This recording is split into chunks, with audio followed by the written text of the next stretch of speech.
If the children crying for starvation, just don't to spoon. You want to get a news update, brother, don't to spoon. You want to know what is happening, Moravia, don't to spoon. Politicians want to make their decision, just don't to spoon. You want to know what happening in the ministry, don't to spoon. Spoon. Yeah, don't spoon. You from Fonjema, Maryland, don't spoon. Yeah, don't spoon. If you eat Cape Town, gradually, my brother, don't spoon. You got a spoon TV, you got a spoon radio, don't spoon. Yeah, Tonto Spoon. You wanna get a news update, Tonto Spoon. What? Yeah, Rastafari.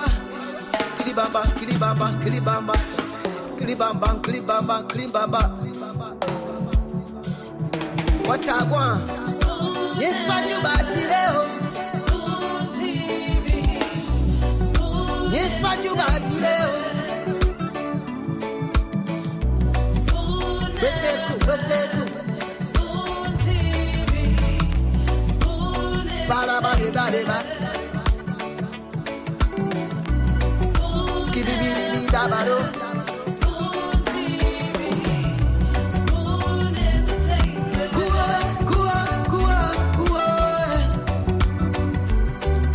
Bese kua, kudileo.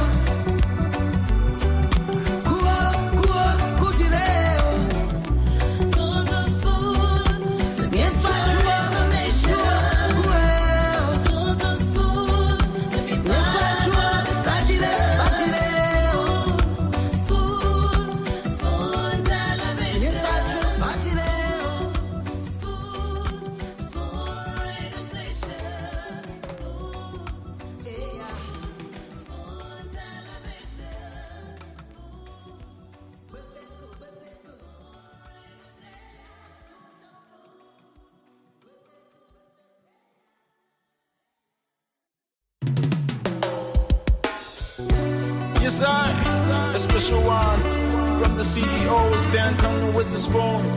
And your boy, Friday the Southern Band. Charges on the beat. On the spoon to get your information. On the spoon to be part of our discussion. Spoon television. Spoon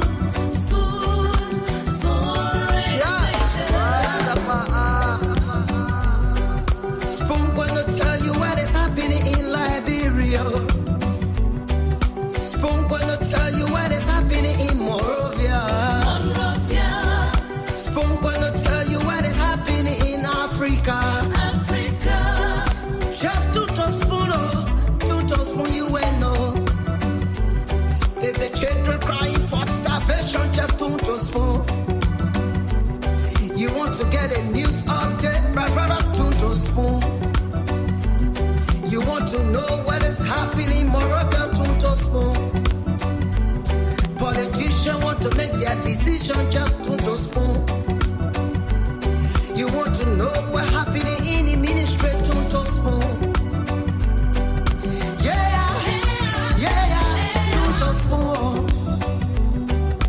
Yeah, to spoon. You from Fonjema, Maryland, to spoon. Yeah, to spoon. If you eat Cape Town, gradually, my brother, to spoon.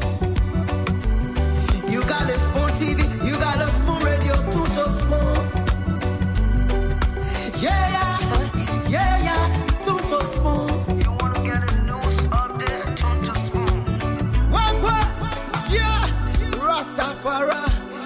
Kilibamba, kilibamba, kilibamba. Kilibamba, kilibamba, kilibamba.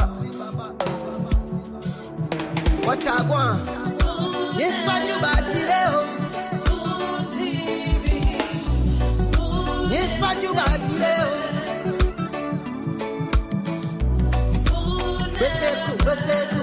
Spoon TV, Spoon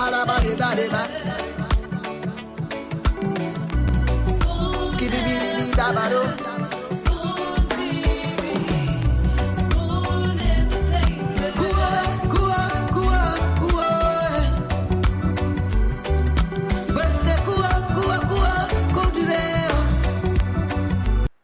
Well, Spoon FM, Spoon Radio, Spoon Television. This is the Spoon Network. This is Spoon. This is where Liberians gather every day to get authentic news, to get the information, to know exactly what's happening in Liberia, what the newsmakers are saying, what the policymakers are doing. This is where the policymakers get to break the news. On Spoon, the newsmakers get to interact, get to interface with Liberians, regardless of where they are.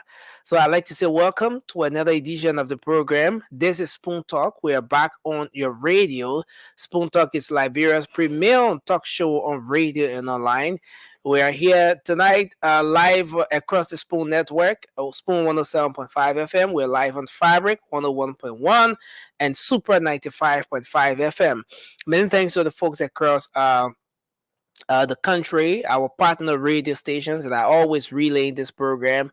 We're live on Gibi FM in Kakatama, Gibi County. We're live on Trust FM in Bombing County, Train Radio in southeastern Liberia, Grand Crew County, and we're also live tonight on Premier Radio in central Liberia, Bon County. Many thanks to the folks across the internet. As usual, we are streaming live across the word on YouTube. Spoon Talk Live is our YouTube handle. On Facebook, we are there on Fabric TV, on Super TV, and also on Spoon TV. I'd like to say welcome to all of you tonight. My name is Nelson Colette, and let's have a great show. Kindly share the program as you come on. The CEO and the rest of the team will join in tonight. There's a great edition of the show that awaits you. But before going any further, let me bring in Mr. Dwalu, and he's gonna be in and give the usual. Oh no, okay. Let me do this adjustment here. Okay, so he's gonna bring you your usual food for thought, and of course, we'll move on to the updates and then take your calls. What's on your mind, Mr. Dwalu? Good evening to you, sir. Hey, thank you so much, my brother SBB. It's a pleasure to have you back on here. I've been sick for a while, so I figure I come in today and say hi to my people. It's been a while, but it's a tremendous pleasure to be back on to talk to my people from across the country. Once again, man, wherever you are, share the show, call somebody and talk to somebody. Yeah, come, let's talk to Liberia. From my people up in Riverside, we miss you guys. Isano County, Grand Gila. Special shout out to Maryland County, Grand Gila, all across this great country of ours. Let's talk Liberia. Let's continue to push the issue. Let's continue to talk about this country, because if we don't talk about the issues pertaining to this country, nothing is going to change. We will continue to fight this fight. Our aim is to push Liberia in from small. When Liberia go in from small, our children can pick it up from there. They carry in from small mode, so this place can become the place that we all dream it to be now. Saying, once again, man, you're welcome to the show. Okay, so yes, Mr. Dwalu, indeed, it is good to see you. A lot of people have been very concerned. Where's Mr. Dwalu? What's going on? What's happening to Mr. Dwalu?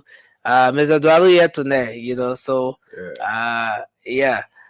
Still a little cold, but we're recovering. It was a hard cold. Let me recognize some of the people here, man. My brother SB, my man Eric McGill. How you doing, brother? How you doing? Clarence Benson, sir. How you doing? Welcome to the show. Mawata Kamara, Madam Kamara. Welcome to the show. Papi Keita, Mr. Keita, Solo P, Nancy Walker. I see Mary Chia. Welcome to the show wherever you are from. Wherever you are. I see Steven, something. Pay, Mr. Pay, Dempster Greer. How you doing? Bookman's son. How you doing, my brother? Adora Klee. Mianta W. Sherry, Philip Peabody Sr., Mr. Peabody. Welcome to the show, sir. I see John Williams. Mr. Williams, welcome. Thank you very much. I see Willette, B. Morris. How you doing, Willette? What's going on? BT Johnson. Welcome to the show. Everybody, man, y'all come on board. Let's talk Liberia. While we're still waiting for the guys to come in, I've been thinking about something over the last couple of weeks as I was lying in my sick bed. And I was reading a paper on the Freemasons and what they've done around the world. And I was astonished, the Freemason, whatever they're located, whether they're in Britain, where they actually started from, or they're in the United States, France, whatever you think about the Freemason, they are like the moral compass of their community, of their society. They shape the direction of the society. They lift the community. They develop upright men. Those men determine the moral compass of that society. They push justice. They push equitability in their society. I was amazed at what the Freemasons do. In Liberia, we call them, I think, Masonocrat. It's the same thing. That's what they call them. But the Freemasons are great. They build great big things in their society. They build universities. They build factories. They provide a balance for society. They were great husbands for their wives. They elevated their countries in their society. So I was pondering this over and over, and I thought about my own country, Liberia. What can we say about the Freemasons in this country? Now, some people will say, oh, but even if you talk about it, people will say, don't talk about it. And I was wondering, I don't know much about the Freemasons in this country. Is the Freemason in Liberia, are they doing the same thing that other Freemasons are doing around the world? Are they building great big things in their country? Is the Liberian Freemason building universities here in Liberia? I'm asking these questions because I don't know. I'm curious to know. Because when I hear about the Freemasons out of France, out of Britain, out of the United States, even out of El Salvador, all across the globe, they are upright men. In fact, the Freemasons, they determine the direction of the society in a positive manner. It's a Freemason of Liberia determining Liberia's direction positively. Are they building great big things for this country so we can define this country in a positive light? Is the Freemason the moral compass of this country? Are they ensuring there is justice in our communities? Are they great husbands? Are they the moral compass of our society? I'm curious. I want somebody to answer these questions. What is the significance of the Freemason in Liberia? What are they contributed to Liberia? I'm curious. In fact, does the Freemason in Liberia have any relevance? There is a saying in Liberia, and some of you guys who are Freemason out there, I want you to help me. There were some people say, oh, Mr. Dwalo, if you even talk about it, your life could be in danger. Why? Why does a Freemason in Liberia have such a rap in this country? When Freemasons everywhere else are building great big things for their society, they are transforming their society. What is a Freemason doing in Liberia? I'm curious. You ask me. Is a Freemason the pillar of the society in this country, and they determine the moral compass of the society? Is a Freemason, is this body being occupied by the best and brightest of Liberia's minds? Are they envisioning something that will transform this country? Or are they underlooking the government job? Are they circumventing the system? Are they twisting justice to favor them? I'm curious. What is a Freemason doing in Liberia? What is the significance of Freemason in Liberia? In fact, what has a Freemason done for Liberia? Everything associated with the Freemason that I've heard as a boy is about murder. It's about a bunch of people that do whatever they can to stifle society and destroy this country. Is there any truth to that? I'm asking these questions. I want any Freemason tonight, and Nelson, we should open the phone line a little bit. Let them call into the show, because I'm curious to know what the Freemason has contributed to Liberia. What have it done to the courts? Is the Freemason ensuring justice is present in our courts? Is the Freemason making sure our communities are protected? What is the Freemason's contribution to Liberia, like any other country across the globe? Like I said, if you went to America, if you went to Britain, if you went to France, if you went anywhere else that is developed, the Freemason built great institutions. They built universities. Their men decided the direction of their society. The Freemasons of that society were the moral compass. They were upright men. What can we say about the Freemasons in Liberia? Are they upright men? I'm asking questions, my people. I'm asking questions. Why do people fear the Freemason in Liberia? Are they truly associated with murderous intent in this country? Do they circumvent the law just to favor they and their own? What is the Freemasons' contribution to this country? I'm curious, and I want you guys to answer this question. Some people say, oh, Opa, if you talk about him, they will come after you. They could even murder you. Why do we think about that, the Freemasons, when I believe the Freemasons should be upright men? Why are they different in Liberia?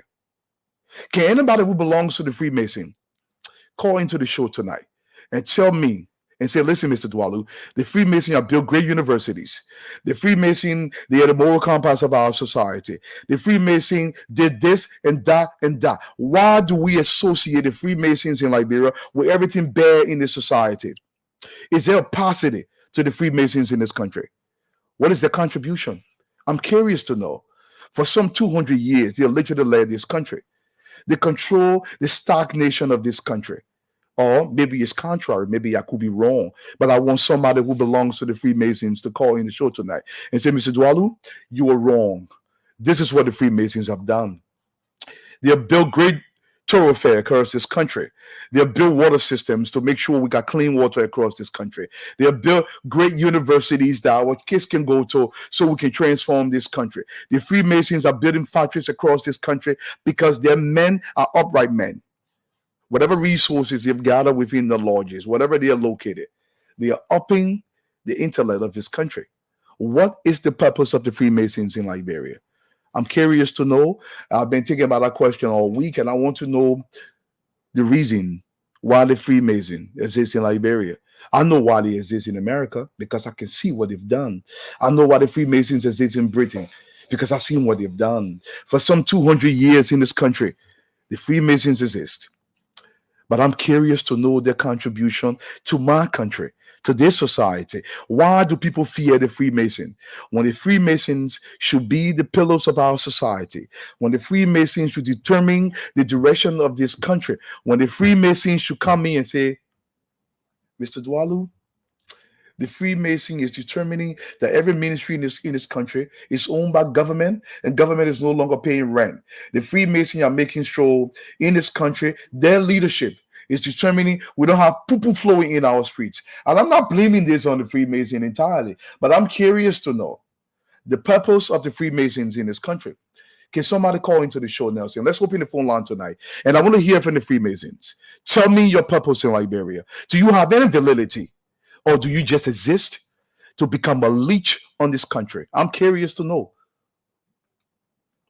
Let's take some call. Let's listen to our brothers, the Freemasons. Let's see their contributions to this country and what direction they are pushing the society into. If we talk about it, I'm supposed to be in danger because I talk about it. Why do people feel that way? That a man will be in danger because he talks about an organization that's supposed to be made up of upright men. Why do we fear the Freemasons in this country? Why? When the Freemasons should be our brothers.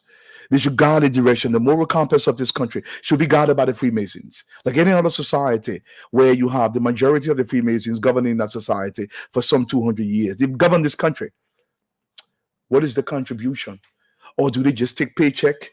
And then when Freemason 1 leaves, he puts his son in place. When Freemason 2 leaves, he puts his son in place. And for 200 years, they've done the same thing over and over and over, and nothing has become of Liberia, but they just sit at the helm of power with absolutely no contribution. I could be wrong. I will give you this portion and say, I am wrong. Call into the show and prove me wrong. And tell me about the Freemasons. And tell me their contribution to my country. Since they governed this country for some 200 years. I want to know their contribution. I'm curious to know their contribution. You come. You're that tall Liberia today. Freemasons. You should not just be associated with murderous intent, or the Freemasons will kill people, or they associated with human sacrifice. I don't think those are true. But let them call into the show and tell me, Mr. Dwalu, this is not true. Tell me about the Freemasons in this country. What are the big, great things that they've built? Don't come with your little insults that I just hear my brother, I think Mel Barkley. Look at his face. Look at my face, Mr. Barkley. I want you to call into the show and tell me, Mr. Dwalu, the Freemasons done this. They have done X, Y, and Z. They've elevated this society. They have elevated our country because the Freemason is moving this country in a positive direction so the moral compass of this country can be recalibrated in the direction that elevates the society. Can we say that about the Freemason? Don't say, look at my face. My face is here. It's as black as it come. The grandson of a Gullah chief. I'm sitting here. My question to you is, are you willing to call into the show and challenge me and say, Mr. Dwalu, the Freemason has done so many things. Our job here is to bring everything in from that is bothering this country so we can fix it collectively. It is not to place blame. It is not to sit into your corner and say, look at his face, Mr. Gibb, Mr. Barkley. It's to call into the show and articulate the points that you believe the Freemasons are contributed to this country. Don't see me by the wayside and say, oh, Mr. Dwalu, my man, your level be in danger. If you talk about the Freemason, we are all in danger, my brother. We are all in danger. Nelson, let's open the phone line. Let's hear from the Freemasons tonight. Oh yes, certainly. So you're live on Spoon. Keep sharing the program as you come on tonight. It's gonna be a great show. That's just for a start. And we're gonna open the phone lines and hear from you. What exactly are your thoughts? What are the issues on your mind as we do usually? And Mr. Dwalu have threw out a challenge as well for you to call in and speak on the subject. And but just to throw in a few updates, the president finally declared his asset today. That's a big news in the country. Sorry, the president was expected to declare his asset today. Yeah, to make public his asset today. Let me put it that way. And the lawmakers have been on the forum.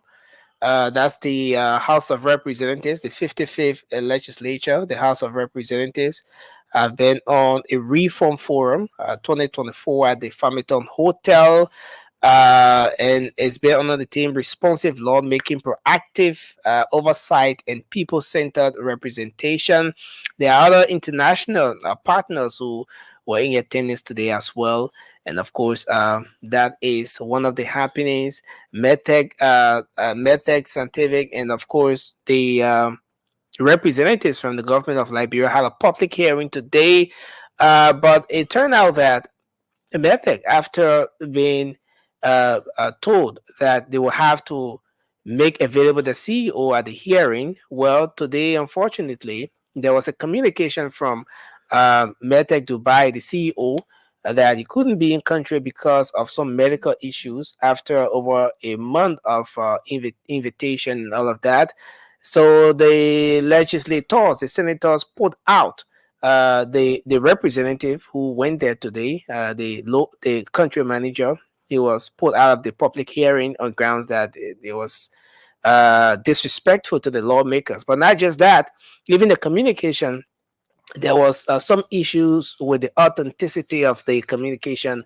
So that was being raised by Senator DeLon. And so the hearing ended with representatives from the Ministry of Finance, Ministry of Justice, LRA, and that of Ministry of Commerce. But Medtech was put out because the lawmakers feel that that institution has been disrespecting them when it comes to making available, especially the CEO whose presence was requested. Well, a lot happening. Once the rest of the team comes on, you will get more updates. But I think we'll go to the lines. Yeah, we'll go to the line. But I want to say this. Somebody asked me whether Liberia is 200 years old. If you remember, a couple of years ago, we celebrated bicentennial. That basically means 200 years. I believe our founders came to this country around 1822. If you calculate from 1822 to 2024, we are more than 200 years. I know you're looking to 1847 in terms of independence, but I want to stick to the issue of Freemasons. This is not a job at the Freemasons, my people. But I want them to call. I heard Edwin Snow, Senator Edwin Snow is the current president of the Freemasons in this country. Mr. Senator, can you call into the show and you tell young Liberians the contribution of the Freemasons to the society? What are they currently contributing to this country? I can tell you about great contributions in other places. The topic will not be changed. I want some Freemason. Oh, Mark Barkley, thank you so much for the correction. I know you're not referring to me. I apologize for mentioning you. I tell you, man, see, look at your face, but not you, man. Sorry. But I want to say this, though. The Freemasons have a duty, and our duty is to elevate this society. For some 200 years, I don't know if they're elevated our society. I want you to see the remnant of their elevation. That's what Liberia is today. See their contribution. Look at Liberia today. If you call this elevation, let's substantiate that elevation here today. I want some Freemasons to call into the show. This is no job at you. You got a bad rap in Liberian society. I want us to change this. Whether it's false, let's change it. If the Freemasons are associated with homosexuality, for example, if the Freemasons are associated with human sacrifice, for example, this is something rampant in Liberian society. We're not supposed to talk about it. You don't push things on the carpet and you expect them to be solved. The reason why I bring this up tonight, because I was thinking about the Freemasons in another country. And you see the great things they're doing. And I was worrying about my own country and say, listen, what have they done in Liberia? I'm curious. This is why I came on the show tonight to talk about the Freemasons. If somebody posted and said, oh, to all of them might give you poison. Why do people think about the Freemasons in that way? Why do they think that the Freemasons will harm somebody because somebody spoke about them? This is a mindset that we should not associate to a group of people. If I'm wrong tonight, let a Freemason person call into the show tonight and say, listen, Mr. Dwalu, you are entirely wrong. The Freemasons are great and upright men. This is what they've done in Liberia. This is what they are currently doing in Liberia. All the position they've held, they're far away from corruption because their mentor, their charter, the Freemason charter, believes that the men are upright men. They are the moral compass of that society. They don't steal, they don't cheat, they don't do the ills of society that doom that society. Can we say that about our Freemasons? Can you call into the show tonight? I want the Freemasons to call. Everything Liberia is on the table. For me, everything is on the table. You don't like it, Jacko. You like it, Jacko Lanta. Okay, so let's take some calls now. 00555 101075 101075 is the number to call. I'm going to pin a WhatsApp number right on the screen here so that you call as well and make your input. What are your thoughts? Let's hear from you. 0555 101075. Let's talk to our first call here. Hello, caller. Yeah, good evening. Your name and where you call from? My name is Elita, Mr. Benkonis, the Negro community. Please Good go. evening to you, Mr. Dwalu. I'm not a Freemason, but I have something on my mind I want to talk about. I want to talk about the radio station that don't have lessons that are operating in Liberia. And some of them that are lessons are not paying taxes. And it's very wrong, especially to our Christian radio station. You push your gospel. You tell the people the 10 commandments, thou shalt not steal, but you are stealing from the Liberian people by not paying your tax. Thank you. You are not you open radio station. Freedom FM that when they open their mouth, they say, God, get the whole radio station up. For them to be part of it. My brother is very, very good to me, especially freedom. Thank you. Thank you very much for your input. Let's talk to another person here. Hello, your name and where you calling from? Hello? Yes, sir. Let's hear you. You are live on the show. Can you? Maybe good to see you and the panelists. Yeah. My name is Ebu for community. Okay. Maybe I want to say to our beloved worker for him to say that both steps today by telling LACC to publish the access. So I did our brother and I did that argument because any argument they bring the people will call them because they probably we chose it like we both chose it. So unless now the CDC that fail to do everything, they damage the country, then the public can be what they even we will get opposition CDC. You get the opposition for us. You just let the power inform more. Then you work out on radio today. The minister and some of your colleagues on the radio today, if you invite the minister there, then they tell us what they did at the time they were serving. They're coming to attack our government, and that the CDC is maybe their message may be good, but they the welfare message. Thank you very much for your input, sir. Let's hold you there. Let's be as brief as we can. Hello, please go ahead. You're live. Yeah. Hi, Leslie. How you doing? Yeah, we okay. My cousin. This is Vera Pibari. My question is about Liberia. I'm asking Dwalu. Liberia, the young people are killing their friends too much in Liberia. And we played asking Dwalu in the studio. You got to speak on that on the radio. A lot of young people are dying. They are pressing their friends every day in Liberia. As I'm speaking to you right now, my brother is there in Liberia because they're pressing him. So I want for you guys to please speak about it. Speak the Liberian people, the young folks. that you cannot be who the person can be. You know, the person get their career, and you go kill your friend because of jealousy for young people in Liberia. Killing your friend, they will not help you. You just get the blood on your hand. Thank you. So I am asking Dwalu in the studio, and Nancy, you speak about the death going on between young people killing their friends in Liberia, passing their in party, in job. Please, Thank let you. them stop killing their friends. Thank you very much for your input. Let's talk to this person. Yeah, just in 1 second before you put out. My own cousin Wilson Ketor just said something. He said, Dwalu, change the topic. You're treading on dangerous grounds. That's exactly what I'm talking about, Wilson. They say, why should I be treading on dangerous ground in a free society? That when I talk about an organization and the claims made against that organization, so we can address it as a society, that's supposed to be dangerous. Why? My man, the Freemasons, don't allow your organization to be smeared in a way that is not true. Call into the show and dispel what I've said here tonight and asking those questions. Say, Mr. Dwalu, you're asking the wrong questions.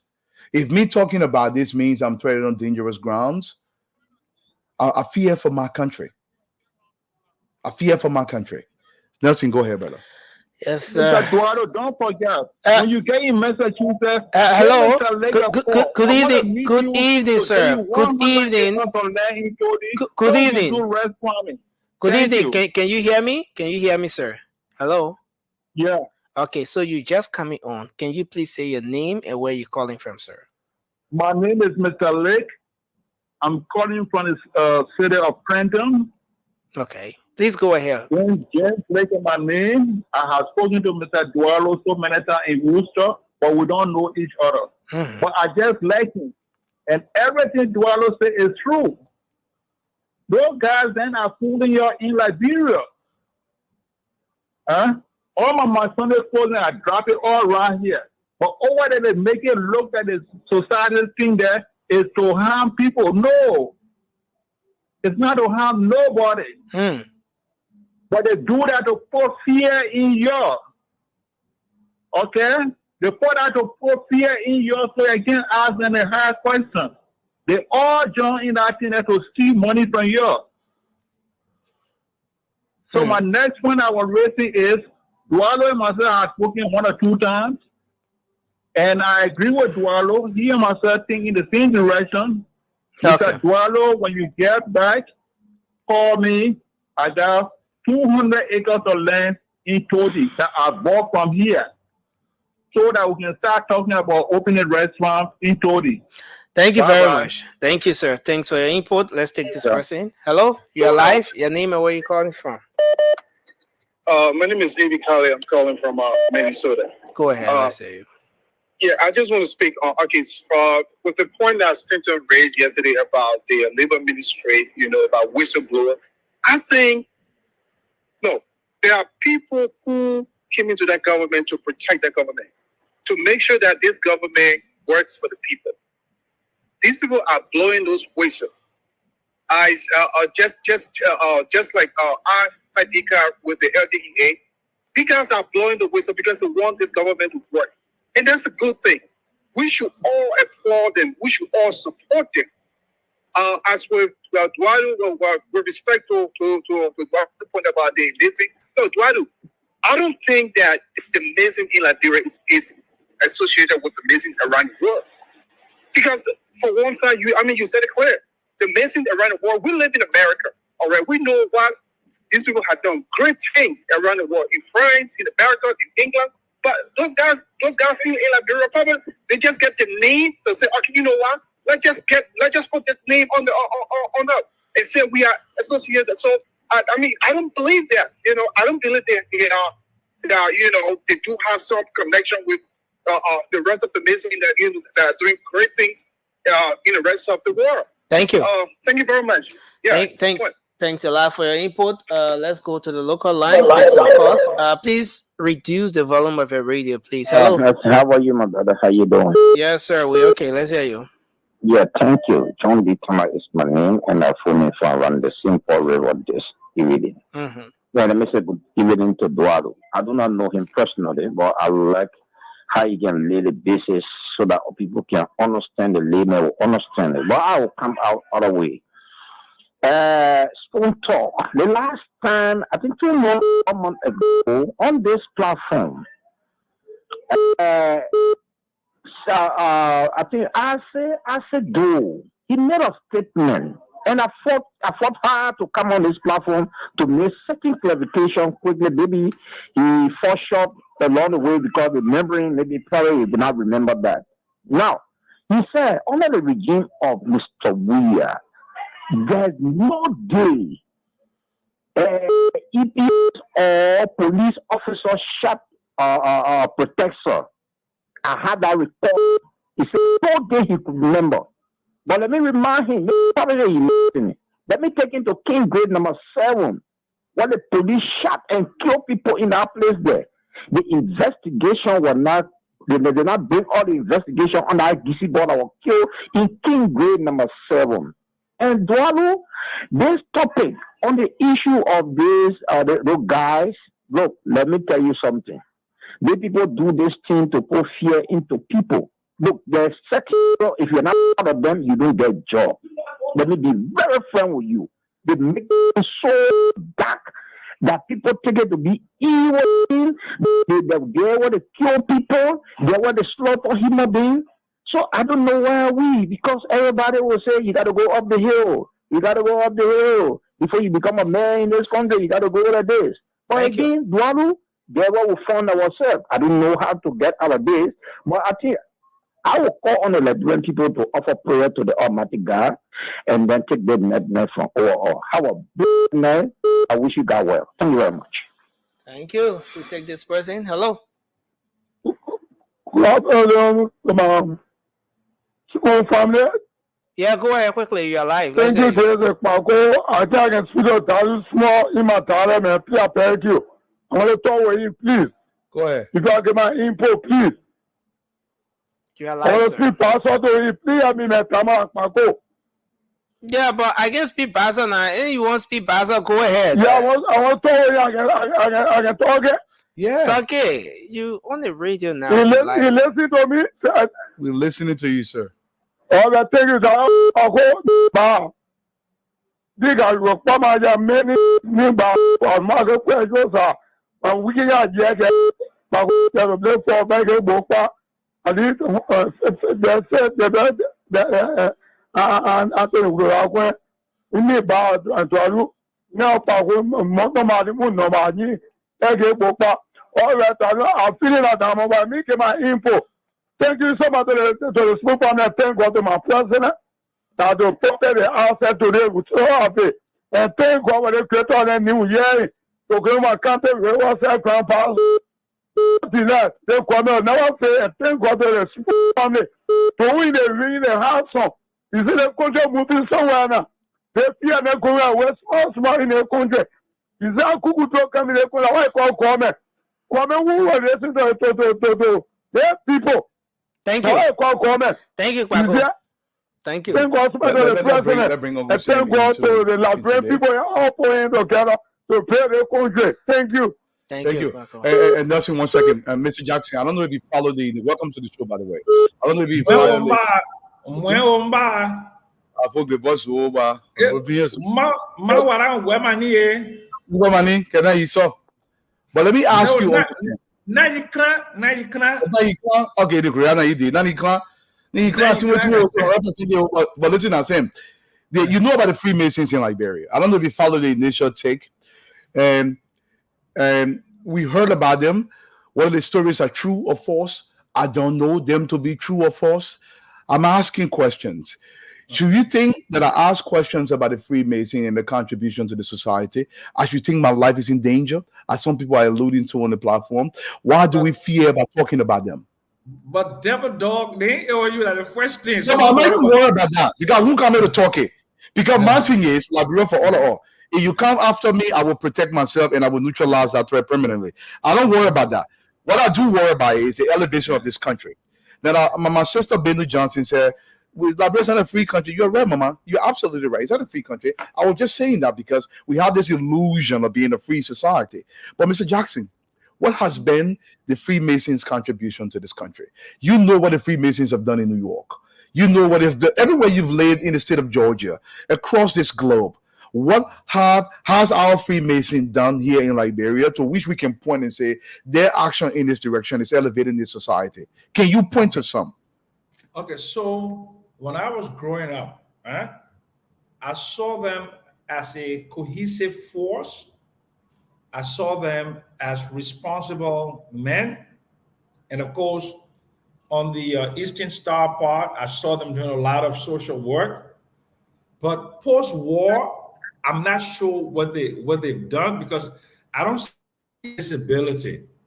In fact, since 1980, their presence has been less visible. Okay, because in 1980, when the coup happened, they raided the Masonic Temple and they unveiled a lot of stuff in there, like skeletons and all that kind of stuff. Okay, but I don't know much about it, but I can tell you through a Liberian history, it's just been a very secretive society, and all of the leaders of the country have belonged to the Freemasons. Okay, so I mean, I really, you know, it's one of those things. Mr. Jackson, I think you're biting your words here. You know, the Freemason has a bad rap in this country when it comes to murder. I'm not saying they're true. I'm putting out there. In fact, most recently, most people believe they're associated with homosexuality. Most people believe they killed for human sacrifice. I am not saying they're true. Is this a justifiable way to label our brothers in that fashion? And why do Liberians do this? There's a truth to it? I don't know if there's a truth to it. Can we ask these questions? Okay, so let me just basically say to you, I don't believe the Freemasons, as constituted when I was born, were people who kill people, were people who engage in homosexual. I didn't see none of that. Okay, but the myths associated with Freemason is like they are high men, they got razor in the bottom of their shoes, they kill people, and so on, so on, so forth. But I think those are all myths. Okay, because the people that I saw associated with Freemason when I was growing up are basically pillars of our society. And that's just like the people I know in the States, like the Prince Hall, right? I know a lot of my friends associated with them, and I know that they're good and honorable people. I don't think, I mean, a lot of the things that they have accused of, I didn't see that happening when I was born in the 50s, 60s, and growing up in Liberia. Okay, I never saw that. I think they got an unfair rap. I really, really believe that. Okay. And do you think that Masons should do a decent PR job to try to change that? And why do Liberians fear?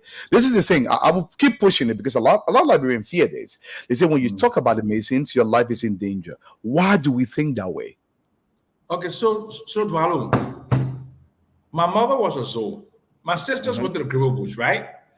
I don't feel comfortable talking about the Sandy Bush, the Sandy Society, right? Okay. Because there's a part of my brain where there is fear because I saw my younger sister had to grab her when she was like 12, 13 years old, took to the Sandy Bush, and she came out a year later, right? So I'm not comfortable. Don't forget, first, I'm a Liberian and I'm a native boy. I'm a country boy. So a lot of the things that socialize in my mind are there, okay? And I'm very uncomfortable even talking about the Masons. I really am, you know? But I'm not afraid. You should know that I'm not afraid, right? But it's just a degree of discomfort that I have talking about them. Okay. No, I understand, but Mr. Jackson, you're not an educated man, and you know that degree of discomfort has an underlying reasoning to it. And part of that reason is this fear that people have towards the Masons because they believe if you talk about them, you will be ostracized in the society and possibly killed. The video in there. Oh, it's back. It's back. Sorry. Okay. So Dwalu, I will put it to you this way, right?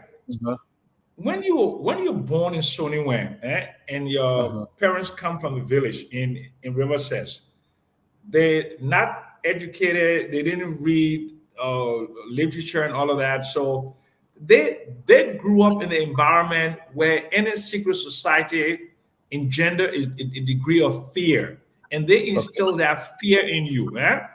And as sophisticated as I am, as educated as I am, I'm still a product of my nativity, my that background. And you follow me, right? And I mean, I don't know why you hell bent on talking about it, and but I do appreciate that certain things need to be uncovered in our society, but I don't want to be the one to uncover that. This is not a battle that I'm willing to fight because a lot of my relatives, 99% of them, I mean, went to the Sandy Bush, were part of secret societies, and even on my father's, on my father and his friends, they were all Masons. So, I mean, and I respected these men, and I also fear them. Okay, I fear the society because of what people told about me. So I'm not really comfortable talking about that. I really am not. Yeah, because it's not about, I understand and I respect your position on it. It is not to say that I'm pressing you, but one of our job here on this platform is anything that we believe is hindering the progress march of this society should be spoken about, not to demean, but to bring it to the forefront so we can fix it. Now, I'm going to go to Mr. Kennedy. Welcome to the show, Mr. Kennedy. And I'm not suggesting this is true. I've already spoken about it. It cooking me in pot right now. They'll cook me in pot. We all not here for forever. But I'm going to say this to you, Mr. Kennedy. The Freemasons in this country have a bad rap. I'm not saying it's justified. Does that have any validity? The Mr. Jackson, my mother is a Basel woman. They went to the Gruber Bush. My father is a Dane-Gola Petter man. This is normal. This society is all part of this society. But the same kind of fear that's associated with the Freemasons and I associated with the Poro and Sandy Society. There's a reverence for it, but not this fear of losing your life when it comes to the Poro and Sandy Society. This is something we associate with the Masons, not the Masons in Britain or the Masons in France or elsewhere. Why does a Mason in Liberia have this kind of fear to them where people believe they could lose their lives if they talk about them? Mr. Kennedy. Well, good evening, Dwalu, since you are in Liberia, and my Uncle Sam is also with you. Good evening to everyone, all of our viewers and followers, and Mr. Nelson Colette. Hope you are doing well. I'm hoping that the rain has ceased a little bit, such that you are able to get around. I think it's the context through which people have perceived the various organizations in Liberia, whether the Freemason, whether they have one there called the United Brothers Friendship. You know, there are a couple of church organizations, the Knight of St. John. But I don't think it is the Freemason, and I am not a member of the Mason, never was, never will be. I respect the organization. I have a lot of friends who are member of the Mason, member of UBF, member of other organizations. Once upon a time in Liberia, people were associating the rituals, the culture, the initiation process of these organizations and linking them with, you know, cannibalism and, you know, other ritualistic killing. When I was growing up, there was something called the Black Boys, you know, because people were wearing, you know, top hat, black coats, and they were driving dark cars. And, you know, at that time, whatever happened and whatever went wrong, people were associating, you know, those ritualistic killings and those, you know, bad stuff with the Freemason, right? So I think it is that context, under that context through which people have just looked at it to be something bad. I don't know anything about it. I wouldn't say anything much about it because I am not a member of the Freemason, and I'm not going to be on this podium to speculate on something that I have no idea about. But I think from the context of the question, people associate bad happenings with some members of certain society who go around using the paraphernalias or the mask of the society to do evil things in their own right. I don't think the organization itself is evil, or else it will have been put in check in the Western world, because this is some of them originate from the Western world and migrated to Africa, particularly Liberia, where we have this connection with Americas and European settlers. I can understand, and this makes my point. I mean, but can you recognize me? You just came by. Listen, listen. You just came by. You were sick. So don't add that you see me now. I beg you, remember. I saw you. No, you didn't recognize me, bro. No, but you didn't recognize me, though. I said, Stanton, welcome to the show. You didn't hear me? You never said. We never heard you. Okay, Stanton, welcome to the show. No, what make you sick? You better wait for 2 weeks. How you got sick? No. The people of Liberia want to know you're absent. Why were you absent from the show? You still hear me with the call. Dualu, to say a common welcome between you and Stanton, it got to be confusion, my friend. I tell you, man. That two gonna begin. The recruiting all why your face. It's not recruiting. No. Paul, listen though. Dualu know the reason why he's not welcoming me on the show, right? He got sick. The people of Liberia want to know where Dualu was. They've been thinking about Dualu. Folks, am I lying, Salafuso? Y'all tell us now. Robin Dennis, you guys were asking about Dualu, the man that was saying it wrong. Dualu came, he tell where he coming from. He stay in Liberia, but who make him sick? Tintin? The man ate Tintin? The small black bird and I can be. Boy, but man, I got cool, man. But Stanton, before I give it to you, I gotta make this point. The mere fact that men that fear no one, the likes of my brother Paul Kennedy and the likes of Samuel Jackson, are so reluctant to speak about a topic that is pertaining to Liberia tells you, it makes my point entirely that there is a fear when it comes to the Masons. And that fear is not a healthy fear. I'm not suggesting they've done nothing, but if mere fact that these educated brothers are so afraid to even mention that, should go to tell you there's something going on in this country as it relates to the Mason. This is dangerous for our country. And I'm done with it. Now we won't talk about it, but Sam, let me give it to you. Sam, let me interrupt you. Can I announce real quick? I beg you guys. I know I met you on your show. We were on the show some time ago, right? And anyway, finish up. I want to put this up. It's important that I put this up. Then we'll talk about it. So just finish. Mr. Kennedy coming. You want to go ahead. Dualu, listen. I'm not. My man, I love you, man. You know you're my brother, right? But to sit down here and speculate on something that I have absolutely no information on, only speaks ill of the kind of education you claim I have. Not talking about something or not knowing or having enough information to give a rational justification of it does not mean I'm afraid to speak about it. I mean, if I had a background information on the Freemason, I would definitely tell you what it was. Now, on the other end, I've seen people all around the world. In Washington, where I said they have some of the biggest Masonic class arrangement here. I can't speak about it here either because I don't know what they do there.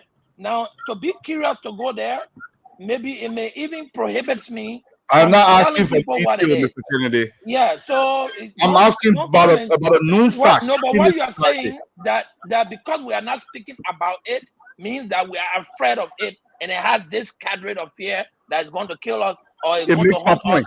No, I don't want to agree with that. Let me just. It makes my point. I'm not asking you to give me details of what the Masons do in the lodge. This is what I'm asking. I'm asking you about something that is well known in our society, that everybody fear the Mason for unjustifiable reason or justifiable reason. I'm not asking you for detail. And your but that's not true. But that's not true, Dualu. Let me come in. I beg you. Let me come in, Paul. I want to totally disagree with you. Everybody does not fear the Mason. Let me come in, Paul. We respect that it exists. Let me say this, Dualu. You know, I would take Paul side on this one. I am not going to discuss the Mason till we have to discuss the Mason. But that's a good conversation. But I do believe that it is in the interest of us all, like culture, like religion, like the poor society, like the Sunday society, wherever you find yourself. I don't think folks are afraid of them. To say Liberians are afraid of the Mason and the Mason are special kind of people that we must be afraid of, I disagree. I disagree. I don't think I'm afraid of any member of the Mason. I don't think Liberians are. Do you understand my question, Stanton? Well, yeah, I think I do, but you can repeat the question again. Let me ask the question again. Okay? The Masons in Liberia, from time immemorial, for as far as back as we remember, you and myself about the same age. There is a healthy fear of the Masons in this country where people believe they're cannibals. People believe they have murderous intent. People believe they circumvent the laws in Liberia to protect their own kind. People believe you talk about the Mason, your life is in danger. I am not saying those are true, but this is something every Liberian knows and understands. Can you deny that fact? Why do we think that way about the Masons? I don't think every Liberian, I don't use every all. Because the issue is that not every Liberian. I don't think it's going to be in totality, but when the vast majority of that, it is. But you got to understand that the days of the Boyo, because people link the Boyo with the Mason. Okay, I don't think we are there today. So, but your views are well taken. But I do believe that folks are not afraid of the Mason like the people used to do during the Boyo days, you too late days, and whatsoever. I don't think so.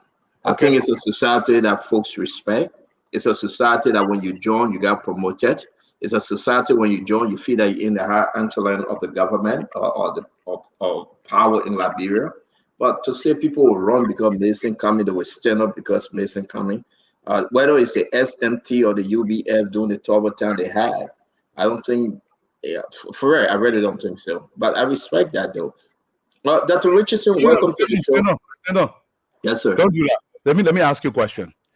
Can you walk in the street in a regular Liberian where the Mason temple is up the hill, and you take any old man from anywhere, say go in that temple, will you go in say freely?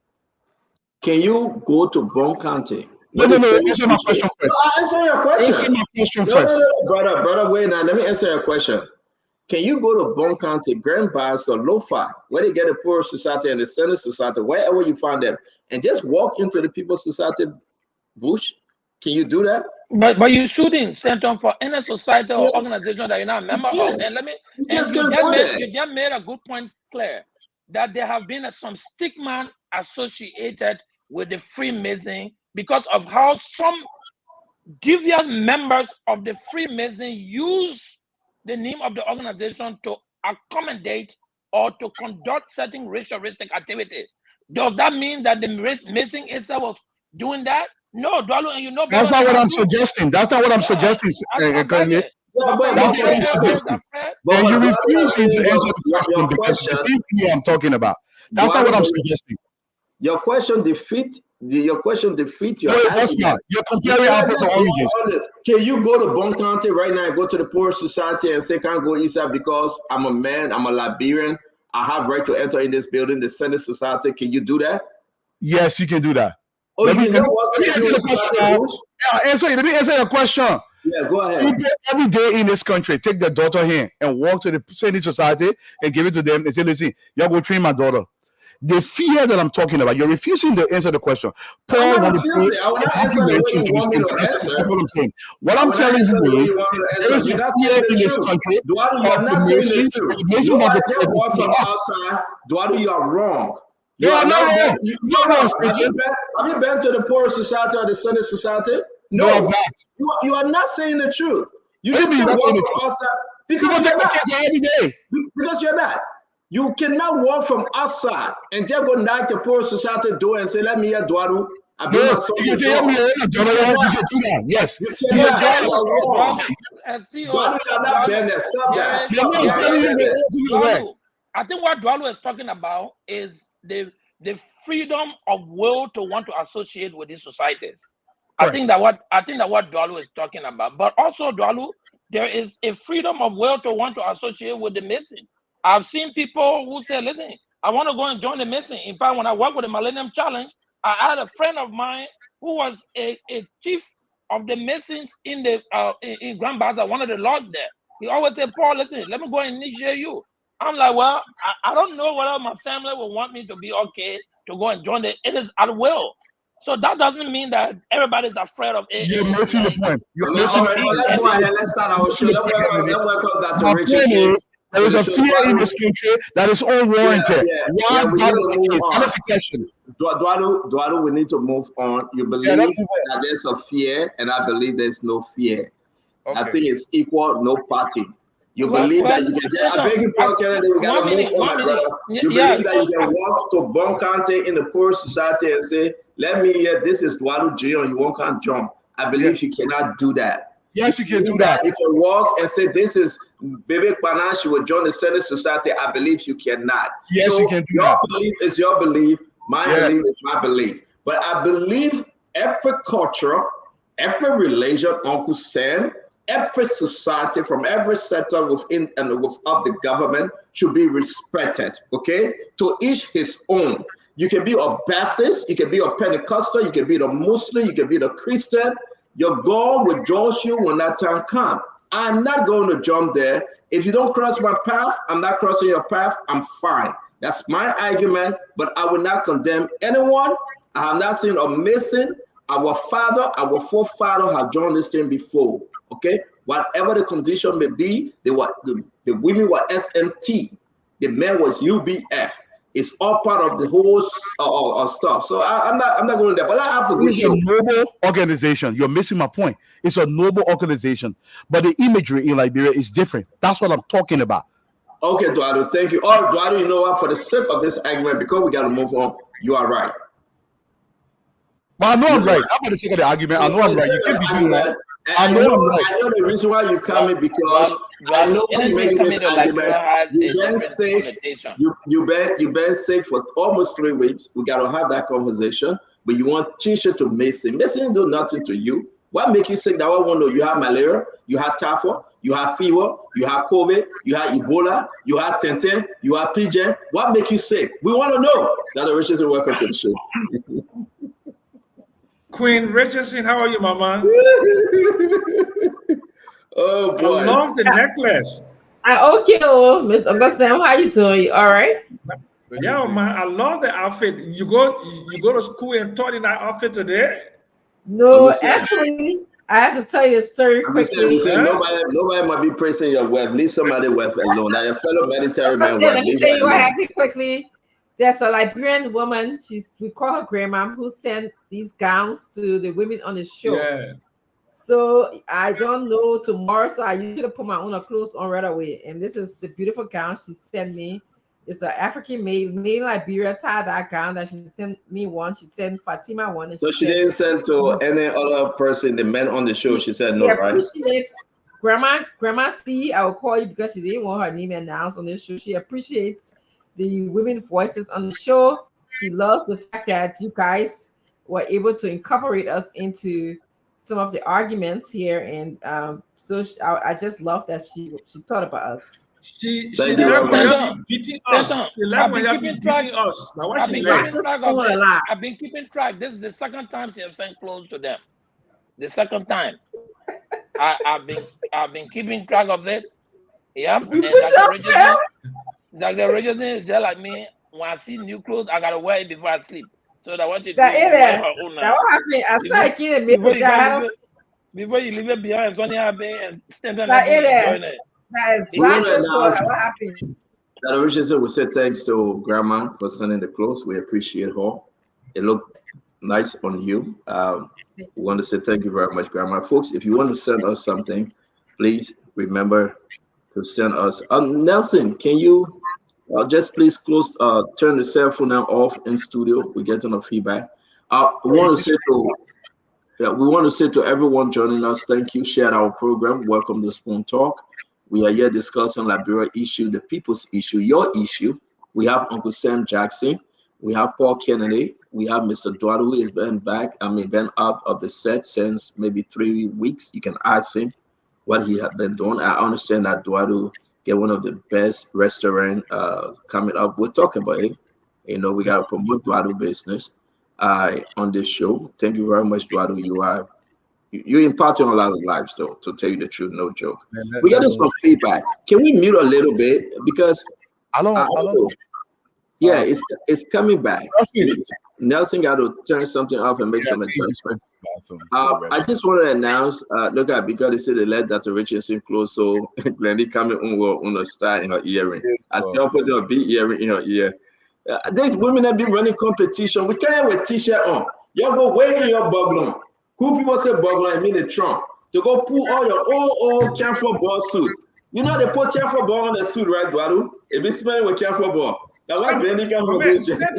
Don't get in trouble tonight to talk about woman clothes. I beg you. I take God to beg you. I take God to beg you. I don't care what the trouble. No, man. Glendy coming in with earring hanging. You talk about camphor ball, the one I'm telling roaches. Don't talk about they put in the clothes. They put the old camphor ball in the clothes. They will go way under to take the bill apart there and spread with camphor ball. You see some roaches down in the clothes. You know what? Y'all take the clothes and shake it. You on your own. I'm not part of the discussion. I'm going. Hello, Dr. Richardson. You look amazing. Amazing. Why do they put camphor ball on camphor ball on the clothes? No, that was open conversation, Papa. Wait, No. What I'm talking about, Society Bush, you don't talk about it. I'm a camphor ball story. I told you I was scared. I don't talk about Society Bush. I told you I'm scared. My people not go there. My people not go there. Kwalu, how are you, y'all? I do. Why putting camphor ball under the trunk? The BB wooden trunk, right? The one with the padlock. They can lock it and put the camphor, put 6, 7 camphor ball. For two things. My woman used to put camphor ball in her trunk.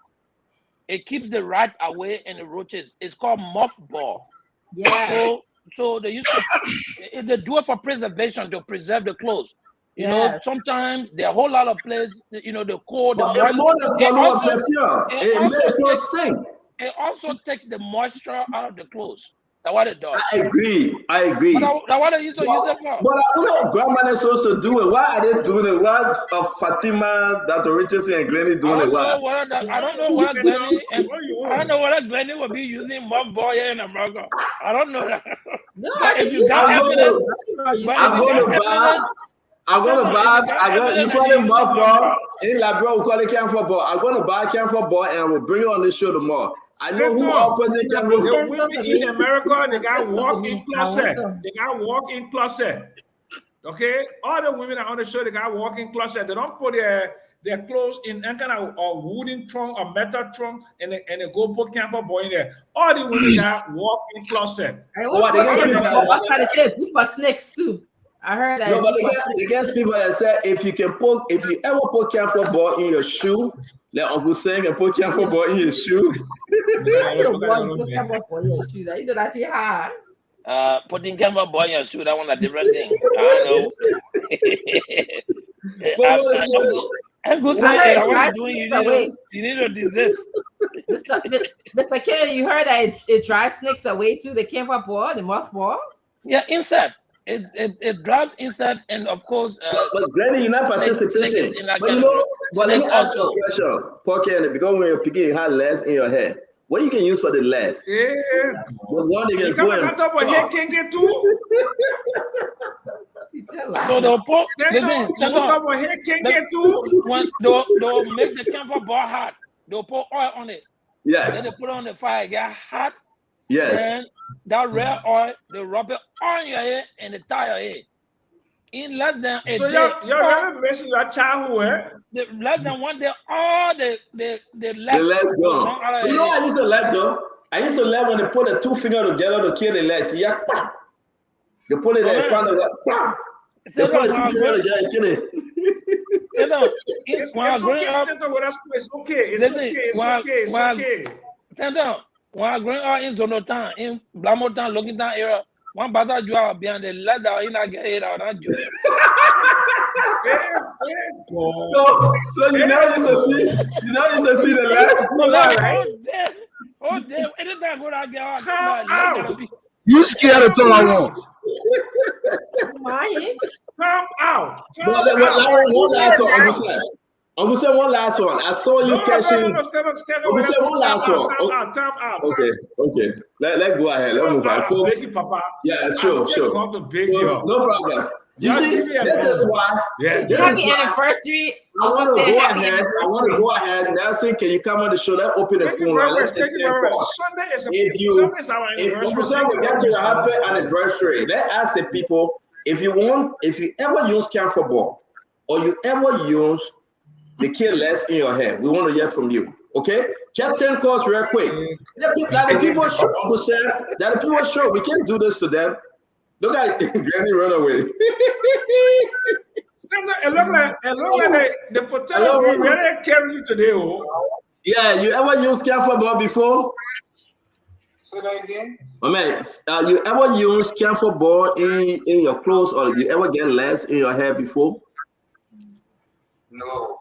But what you calling for, man? I'll talk to you, man. I know who just called. All right, folks. The number up there. We want to hear from you. The camphor ball on your clothes. Your grandma ever put camphor ball in her trunk? But Santa, you're forgetting a question. Santa, Yes, you sir. didn't play when you were small. Santa, you play when you were small. Used to go to the Basel game with Dr. like. Richardson, We used to go there. you We play used when to you were go there. small. So ask me that You didn't question. play. Santa, you didn't play. Santa, you didn't play. You play when you were small. Yeah, hello. Your name and where you call joining us from? I gave up. Yes, I'm calling from New York.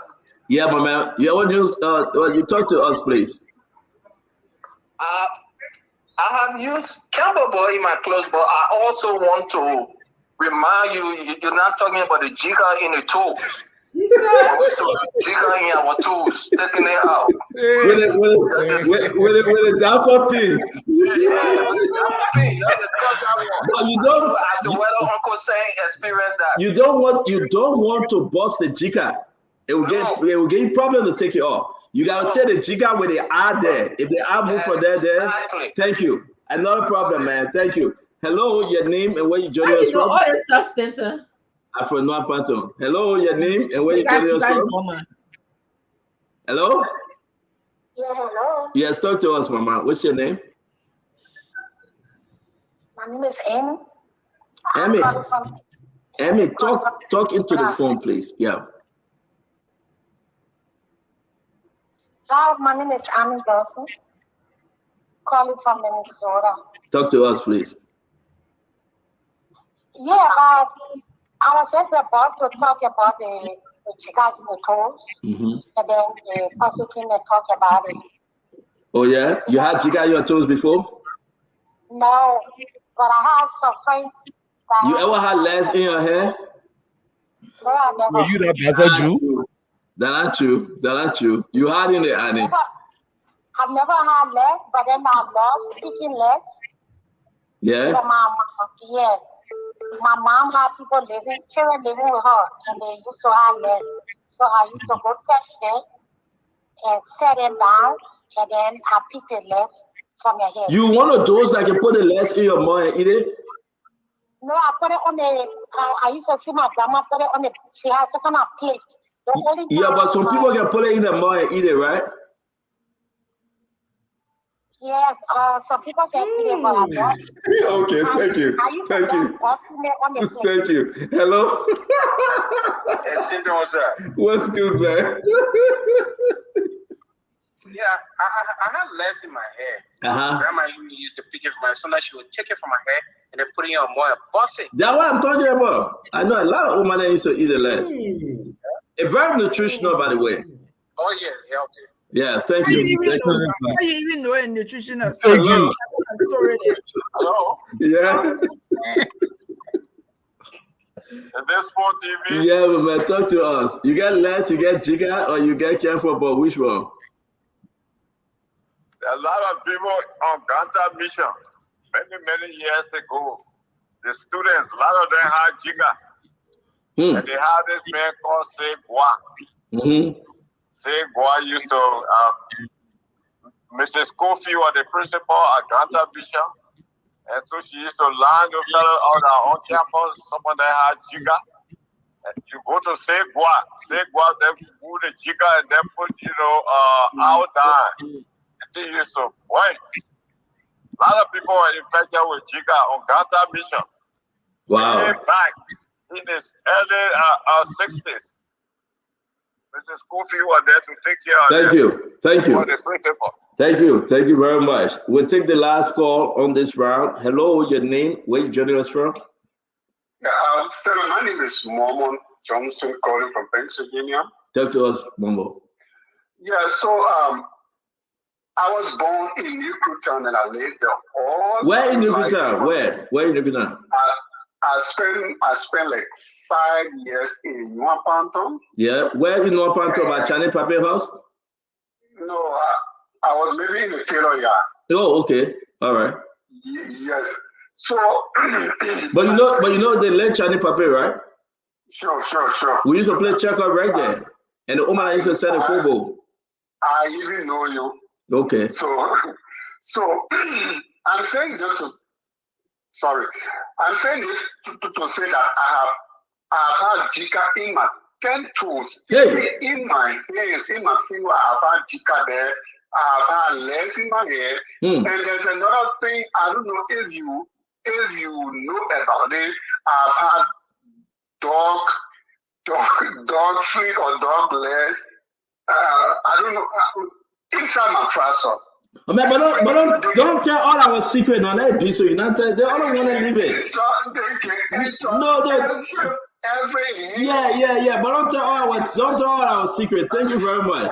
No, listen to the All right, go ahead. Yeah, go ahead. Go ahead, caller. Hello? Yes, go ahead. Hello, Spoon? Yeah, you on Spoon? Yeah, I say, look, Spoon, all the crowd about whoever you're talking about Chica and Les. How about you going to your Jordan player get dish claw on your skin? Look at the other one, yeah. Look at the other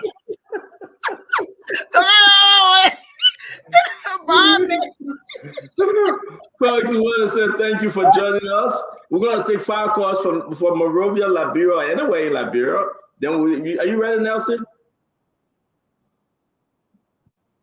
So 05551011075. We take our first call here. Let's talk to this person. Hello, you're live. Yeah, your name and where you call from? My name is Tutu Girl. Okay, go ahead. Well, so speaking about the last, I experienced life during the 1990 war when we were on the displaced camp in Kakata. Then speaking about the camper ball, I still use them in my suitcases when I have to store my African lapatin. There you go. Okay, so we take another one from here. Hello, your name and where you calling from? Oh, my name is I.K. Kofi Koma. Okay, let's hear you. I call from Broadville. Go ahead. We talking about lies. We talking about lies. What about the clear lies? I'm a cousin, you. Wow. So my cousin. You don't know what they call Jika. Jika got you to go in your toes. You then go the wall. So again, go there 3-4. You then your toes, put in shoes. You carry the shoes. Wow, thank you. Thank you. Well, let's take 2 more, very quick. 2 more. Okay, hello. Yes, you're live. Your name and where you call from? Yeah, people's beast you are calling from Buchanan, Grand Bassa County. Go ahead, sir. I just want to tell Stanton, if you remember the bed bugs that they had in Europe is also associated with them in America. All right, thank you very much. Thank you so much. Thank you very much. Then we take this one. Hello. Yeah, how are you, sir? Yeah, we're okay. Let's hear you. You are live on the show. Yeah, I am William F. Degana calling from Kakata, Monkey County. Go ahead. Let's hear you.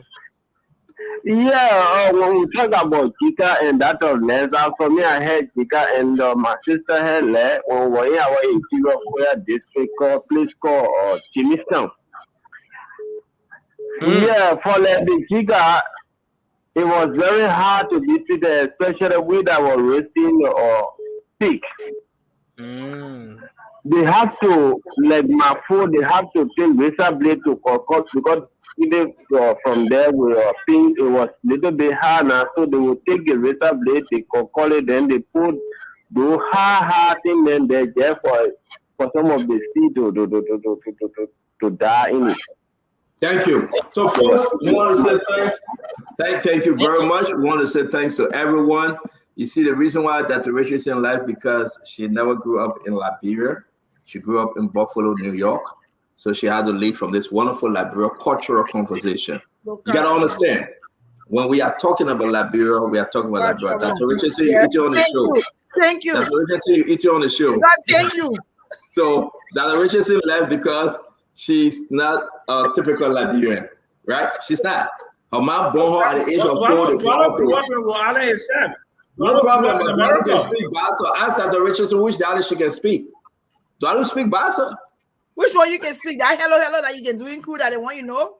My name is Witherspoon. What Witherspoon coming from like Karen? Witherspoon coming from? Where? You don't even know where I'm from, so you just talk. You did that Lexington here? Okay, but let me say that at least I can speak crew. You don't speak your dialect either. I want to welcome every one of you. Alpha Singh, UJ Fadika, Paul Kumubo, Kennedy, Glenn. We want to say Uncle Samuel Jackson and our brother, welcome back to the show, Mr. Dwadu and the Peoples. We want to say welcome, Mr. Dwadu. Somebody say Fatiga smiling like he got Chica experience. I said, what's that on? Please stay on. I beg you. I'm going to tell you something. Can I tell you something? I beg you. Okay. 1977, I came to 70 years history. 70 years history. I was just a kid. You will like the story. I came to Liberia for vacation. Okay. You know, we're living there, Gay Town, right? And you know, like the sand all over the place. Yeah. And upon anything secret, I went back to America around Christmas time. My toes were just, it was just itching. Oh my. So I said, of course I knew Jiga because I grew up in the area, right? I took the pin, bust that thing, see the white hello thing coming up. Ooh, in America, I took Jiga to America. Maybe I'm the first African that took Jiga to America. That's a record. You took Jiga to America too? No, but you have to use the fight. The best thing you can do is you have taken it to the lab. You should have taken it to the lab. You're going to sell that. So they can put me in quarantine. You're going to make a lot of money. You're going to make a lot of money. So they'll put me in quarantine. You're stupid. We want to say welcome to the show, folks. We're done with the jihad. We're done with the last. We're done with the ring round. We're done with the Pepe. You talk about We're done with the Pepe. We're done with the hand keke. We're done with everything. We want to say welcome to the Spoon Talk. It's good to have us back. I know it's 5:24 Eastern Time, New York, United States, and it's 9:24 Liberia. So wherever you find yourself, we want to bring you the different news. We told you we're going to be talking about Nokao. We also want to be talking about the appointment made, the nomination made by President Bouaka for the Associate Justice seat. We have a 2022 report about some allegation. We discussed that. We have the Councilor Kobo Johnson on the show the last time, and I brought this up to him, if you guys can remember. And I said, is your wife running for that seat? Is she being considered? You guys remember, right? I asked him. Because at the time we received the information that she was the top contender for that seat. And to confirm, when you come on Spoon, you go away with something. We say his wife, today, the President Joseph Yeman Bouaka, from the Executive Mansion, Monrovia, President Joseph Yeman Keke Bouaka Sion has nominated George and then D. Clinton Johnson as Associate Justice of the Honorable Supreme Court of Liberia. This appointment is subject to confirmation by the Liberian Senate. All right, so you have it. So when we put on these things, sometimes we do not want to be ahead. But I asked the Honorable man, Councilor Kobe Johnson, and he said yes, his wife had interest, and we'll find that clip and play it. But I want to say your take on this. Do you know her? I mean, she's been working around. She knows the system. She's been a lawyer more than Kobe Johnson, he said on the show. Let me get your own view about now. Bouaka going to be putting his first person on the bench. Mr. Dwadu, what do you know about this? And let's get your own opinion, sir. about the nomination, so I'm really going to pass. I don't know much about this lady yet. Thank you. Dr. Richardson? I'm concerned because he was very critical of the Unity Party, and I wonder if giving his wife an appointment or appointing her to a position is a way to quiet him a little bit. But again, I'm happy that he's putting a woman on the bench, actually. Thank you, Uncle Sam. I know Sienna very well. She is a great choice. She stands on her own 2 feet. She's not an appendage to my very good friend White Johnson. And I know because of the proximity, like his wife, it would seem like they're trying to pacify him. But if that is trying to pacify him with an excellent choice and having a female legal luminary on the Supreme Court, that is a choice that I can live with because she is eminently qualified to be a justice. I believe that. Thank you very much. Glennie? I think I know of her and I know the work that she's done.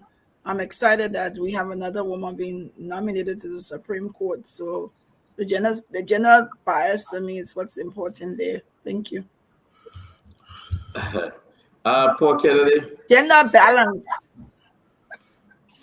Look, Senator, anytime a competent Liberian is appointed to a particular position, it serves good for our country. Whether they are a member of the Unity Party or CDC or anything, as long as they are a Liberian, I think they deserve getting an appointment. And for the president, to have given her the opportunity to serve, regardless of her position on political issues in Liberia, I think it's a good thing for our country. Our country has to graduate beyond this whole partisan politics and give people position only because they ascribe to your party politics. Thank you. Just to be clear, though, I don't think it was about partisan politics. Just what you know of her, she been serving, as a judge. So some of her trial, some of the confusion within her trial time, this is the reason why we're asking the question. But Al Hussein, UJ. Well, I don't know much about her as far as her nomination is concerned. I'm just happy that the president was able to nominate someone on that court. I think some of us have been crying that we needed someone there. Then it being a female again, I think it's a plus. We all know how it is. It's a male-dominant society. So whenever we have a female in such a position, I think it's a good thing. But I'm still reading about her. Hopefully, by the end of the day, we'll know more about her. And again, folks, this is just breaking. Nelson, can you work on the feedback, please? It's sounding very terrible. If you can, ready, please.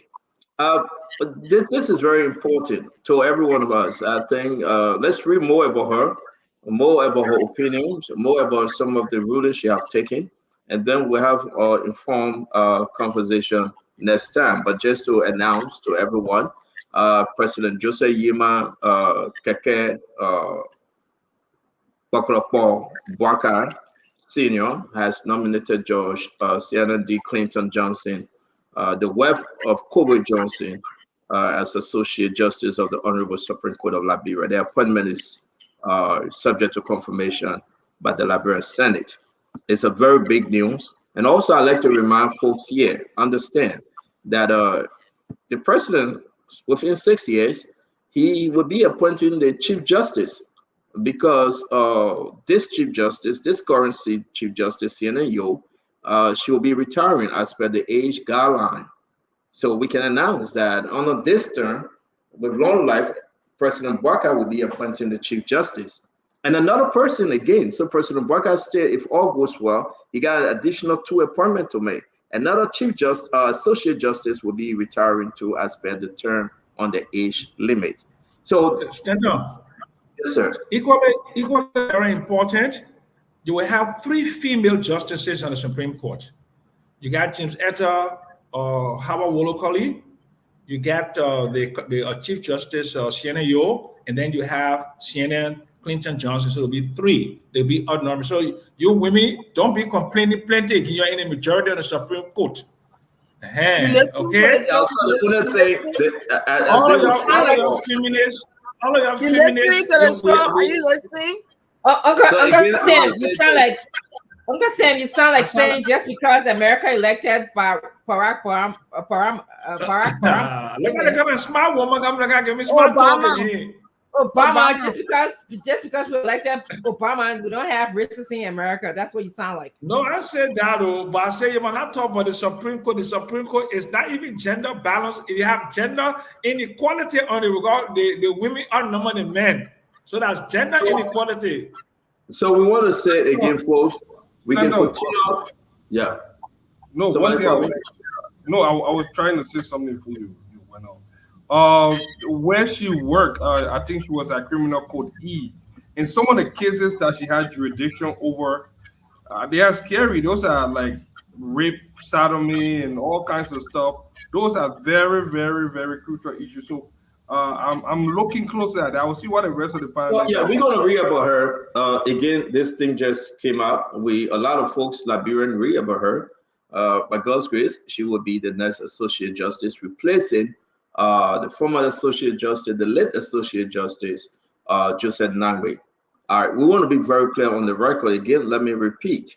With long life, within this 6 years period up to 2029, President Bouaka, if all goes well, will have the power. He will be appointing a Chief Justice because Chief Justice Yo will be retiring due to the age term. And also he will be appointing another Associate Justice. I don't want to call this individual name. They will be retiring also due to the age term limit. So you have 3 appointments by God's grace that will be made by President Bouaka. So the court will be President Bouaka court. If you look at it, if everything remains, the court will be President Bouaka court. You know, that's how it works. So we'll keep you updated. We just want to share this information with you. Again, as you sit back and relax, let's have a wonderful or unique conversation. Folks, first thing right now, the House of Representatives, they are on retreat.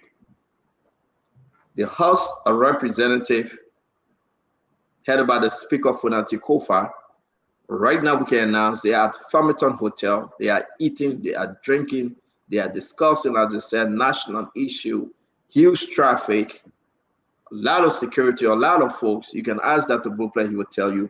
The road is busy.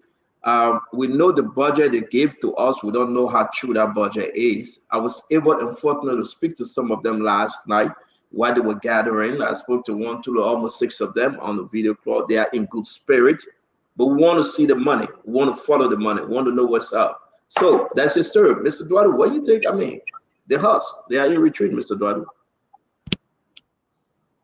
Yeah, maybe hopefully she get appointed to the Liberian Supreme Court. But I want to say this though, Senator, these retreats, we know why people go over there. First of all, what do you get the legislature for? The minister will go down Tuesday and Thursday. What all the retreats for? Liberian, let me tell you something. Every time you hear your representatives, especially, and your senator talking about retreat, the money what they've been paying there, the $15,000 or the $10,000, so they won't tell you the real money. They won't look for different money so they can pay their girlfriend that money. They won't do nothing other than they cannot do in the legislature. I'll get to hear that raw so you can hear me. There's nothing that Fanati Kopa, who believe now he has appointment powers because he said he appointed Taylor Ure. I don't know whether the Speaker of the House has appointment powers. If you want to hire her, say I hire her. Don't even say I appoint her. But it's a whole different story. Let me say this though. There's nothing that can be discussed at Farmington Hotel that cannot be discussed in the legislature. It is an absolute nonsense. The garbage in the street everywhere. Water and sewer don't even have machines to dislodge your manhole covers. You go around the highway, pothole everywhere, and these boogers are literally going to Farmington Hotel to live a lush lifestyle, something that the ordinary would never be able to get for themselves in 50 years. I have money to eat these old. Wow, wait. The other boy, I swear. Thank you, Dr. Rich is saying. Dr. Rich is saying the meeting is ongoing. Talk to us, please. Oh God. Are you with us? Yeah, I'm sorry. I was trying to unmute myself. You know, I have mixed feelings about this retreat. On the one hand, I stand with Dwalu. Why are they meeting? We heard that they spend about $16,000 on the retreat. That's very minimum to, very, very much below what the Senate spent, about $50,000. We understand. I also understand that they did take some domestic service amount home, money home, which was about $50. They took for 3 days. That's what, $150 compared to what we're hearing from the Senate. But given the backlash from the from Liberians regarding the Senate retreat, I would have thought that the House of Representatives would have had a second thought about this and at least have the retreat, at the working place. Have a barbecue in the yard. That's a beautiful place. The Capitol building is very beautiful. It has a beautiful yard. But I want to know the objective, what they're accomplishing there. I know they said it was going to be like an orientating the representatives to what working the legislature is like. But I thought they already had orientation already, so I'm a bit confused and need some clarity on this matter. Thank you very much, Uncle Sam. Where are you? The folks are meeting. We are digging, but where are you, Uncle Sam? Okay, I believe in the integrity of my very good and dear friend, Councillor Fonati Kofa, the speaker. And he left very early this morning to be there to superintend the affairs. And I believe that there's a good agenda. They have a very a strong agenda. And you may say, why couldn't they do at the Capitol? But just now, for those of you who haven't been to the Capitol lately, when you enter the premises, there's a lot of distraction. People coming in, people going out. And I think the representatives wanted some quiet time this weekend to do something. And what's wrong with putting $16 million in the economy of Lower Magigi? I think it's good to do that. It's a. You mean $16,000? You mean $16,000? Yeah, $16,000. Which is not like the hundreds of thousands that the senators spent. Only $16,000, a very minimal amount. So they have been very measured. And I mean, I disagree with the cynical approach of my brother there, Dwalo, about how they're going to go just spend a bunch of money. I think there will be announcements on Monday or Tuesday about what they achieved at the thing. I believe in Fonati very well. I didn't hear you, Dwalo. What you say? I said, quote me right. They're walking the money while we. They said, oh, they will eat the money while we. Okay. I don't believe they will eat the money while we. I think they want to put small money in the economy and they will get good result there. Let me speak like I bring the Basa man. So by Monday, when they talk to you, they will tell you everything they finish doing there and you will be happy. Some of my people, there, the plow will not reach you. Thank you very much. Folks, the House of Representatives, all your representatives, some of them have traveled out of the country, but most of them, they are at Hamilton Hotel. We'll talk about the money, we'll talk about what we're receiving. As you see, Councillor James Fonati Kofa, Thomas Falai, and the rest of the leadership, there they are. They are discussing national issue. I just want you to see this. You know why? Something kind of different here, Glendy. The speaker, he's speaking not only to his group, but I was surprised that if you reach out to him, he answered question. And today I have, conversation with him back and forth by text. And yeah, he said yes. And, we will be very transparent on this one. So I'm going to say my piece on this. It's not because of Fonati Kofa, but because the fact that he's answering the question when you reach out to him. He's not holding back. So that's a big one on Fonati Kofa, that he's willing to tell you. You ask him for the budget. You ask him about the expenses. You ask him about the donation. You ask him why it's important. He's answering your question. Whether it's true or not, that's a different thing. But he's making himself available to answer your question. Glendy, talk to me. I like the funny response from Uncle Sam. And he said he wants to talk like the Bassa people. I really don't know what that means. I want to talk like the Bassa man. So I don't know who he's kidding. He's an educated man. If you want to speak like you want to see what the right Let's thing. leave that one now. Let's talk about what we talk about. You want I'm people a to response. again? I'm a response. Let's I'm talk a about the representative. Don't preach on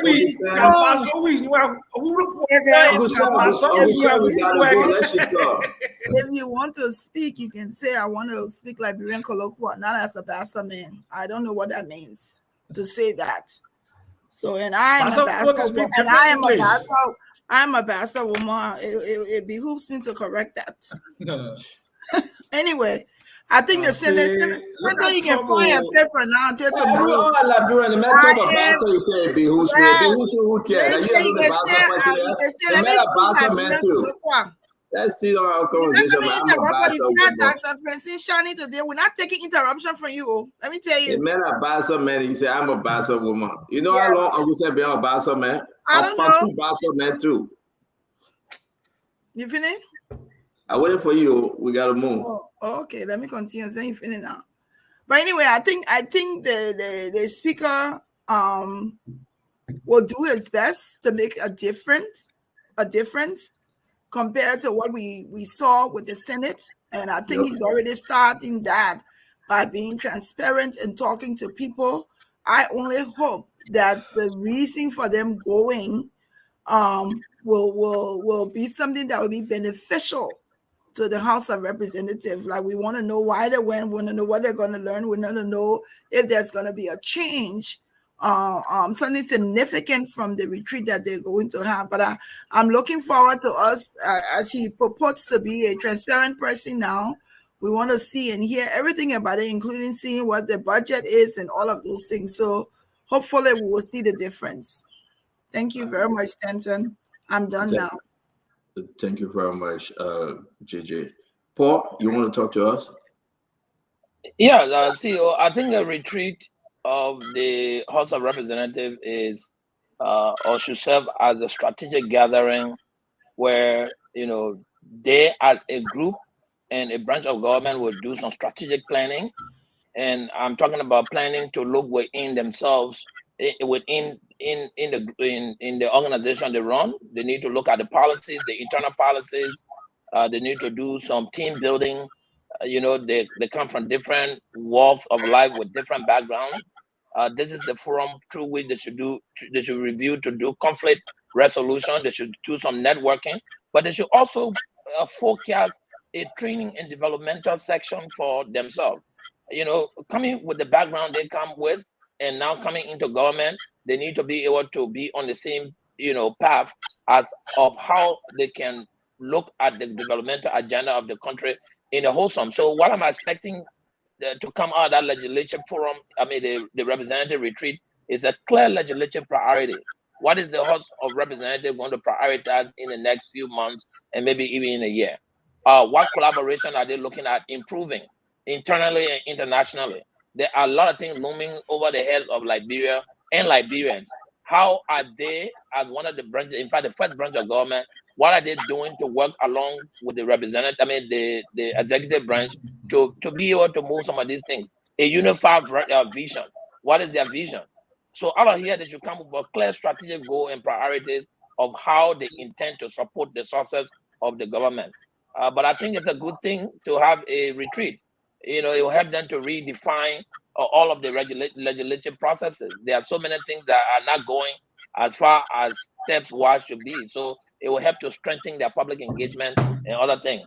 Now, that does not mean that everything they're doing there is good or bad. I will be looking forward to seeing their accountability and appropriation of finances is concerned. But I think a retreat is necessary, and it's a good thing whenever it's here. It's the way you have it that matters. Thank you, Paul. Thank you very much. Fatiga? I would like to agree with Uncle Sam and rarely agree with Uncle Sam and Paul. I think it's necessary for a country like Liberia, even in the U.S. It is done in the U.S., even though it's done across party line. But for a country like Liberia, I think it provides an opportunity for those guys to network, build consensus around certain national issues. I think it's necessary. It is part of the work. I think this allowed them to work. And Uncle Sam said something that is very important. he said that there are a lot of distraction at the Capitol building, and I've been there a couple of times. Yes, it's hard for I don't know how the guys work. It's almost impossible for them to work. Half of the time, there are people there that they have to see. Most of the time, it's either constituent trying bringing problem or some except where they are in session. And most time, they do not have time to exhaust all those things in session. We see the noise, we see the thing. I think we need more of this retreat. I think if citizens can organize them I think they should get the citizens involved, community leaders involved in some of these retreats so that they can hear from the people and put some national issues on the table. But I think it's a very good thing. It brings them together. They align their vision. It gives them an opportunity to at least discuss national issues. So I don't think anything wrong. When it comes to the budgeting and the allotment part, that we can question and look at whether they are overspending, whether they are being wasteful. Those are things that we can talk about. But the overall concept of this retreat, I think is a good thing. We should encourage it. Thank you very much. Dr. Poplar, welcome to the show. Talk to us, please. Thank you, Stanton. Good to see all my friends. I feel Dwalo. I feel him, at a time when priorities for poor people are so many and funding is challenging. I feel him. That said, though, retreats are necessary. I've led many of those things, and the first thing you think about when you're planning a good retreat is location. You want to get away from the regular place where you meet every day because you want people to be in a fresh mindset. You want to instill in them some new ideas. And when I listen to, the speaker today, the three things that they said they want to do, I think they're on point. Last time we were criticizing our lawmakers when they were screaming and all those things. We said these people know how to do their job. Now they're taking them away for 3 days to teach them how to do their job a little better. I think it's good. I also think that the fact that they're only spending $16,000 and funded by private company, it reflects that public-private partnership that we need to see more of. I think, though, that the work of Spoon, no matter what you say about how we handle it, the work of Spoon, how we dealt extensively with the Senate's retreat, I think was instructive for Speaker Kofa and others we're not going to go the same way. We ain't doing the same thing. So it's helpful. I think it's good that their retreat is not excessive in public funding. And I hope they will come from there refreshed, rejuvenated, and ready to go and do the people's business. But I really hope that it will invoke some of those public-private partnership to do the people's work. In other words, call some of those big companies too and ask them to come and help with sanitation in West Point and Nuku Town, those things, and not just for the Senate retreat. But I applaud the speaker. And, I agree. The speaker been responsive. I reached out to him, he responded. And so he's showing good leadership at this point. So I applaud him and I wish them well at Farmington. So thank you very much, Dr. Poplar, and thanks to all of you. Again, let me say this. I'm not going to give seriously. I'm not giving Speaker Kofa any special pass. We have to see the budget. We have to see the line item. We have to know how much they are spending. A lot of members of the House, they travel. Some of them intentionally said they are not attending. Sedition lawmakers, Unity Party lawmakers said they are not attending. They say that's charade. We have Mark Foucault from District Number 9 saying that's charade. If you get that clip ready, Nelson will play it. All right. I want to be on the record. We can name those that didn't attend and those that will not attend. All right. There's a lot of stuff happening. But now, here's the catch. We want to see exactly the pudding within the pie. It's all good that Funati can answer our calls and questions.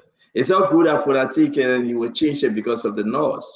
When they first decided to say we want to do a retreat, they were looking at $1 million. They came back to 700,000.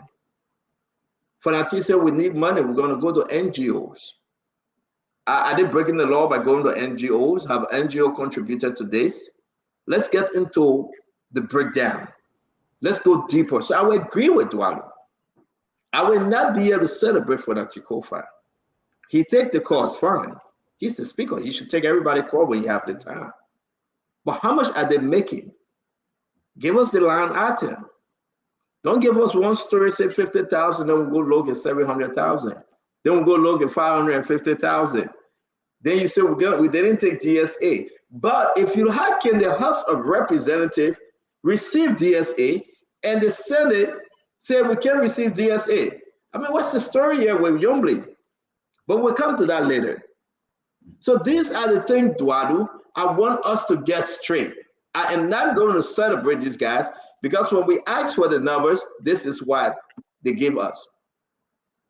Look at this. The Honorable House of Representatives Legislative Reform Retreat Budget. They started yesterday, they're finishing tomorrow. Do you believe this? I want every one of you to just, pay attention. Do you believe it? Do you believe that's the budget that's sustainable? Can we ask more questions? I mean, I don't believe it, to tell you the truth. I respect the fact that they are sharing this. Today is the 21st. You see, they did everything, but I don't believe it. Activity, accommodation, and feeding, UNDP. What the law said about contribution and donations. Can they tell us exactly how much UNDP is spending? When we speak to some of our sources, one of the room over there, just the minimum room, Duadu, those of you that ever slept at Farmington, it's between 150 to 350. You have the lawmakers, if you agree, each of them per day for 3 days. If we go on the house side at $300, that's 900. Do the 900 times 3, that 2,700. Times that by 73, and get your number just for room accommodation. So, are you saying that the UNDP is paying that money if the calculation is right? Are you saying that UNDP want to pay $197,100? Can we see the document? If they are on the high side, folks, if all the lawmakers attend and they have taken all the room, let's just think with UNDP and let's just educate our fellow Liberians. Mr. Duadu, accommodation and feeding, not feeding, just accommodation.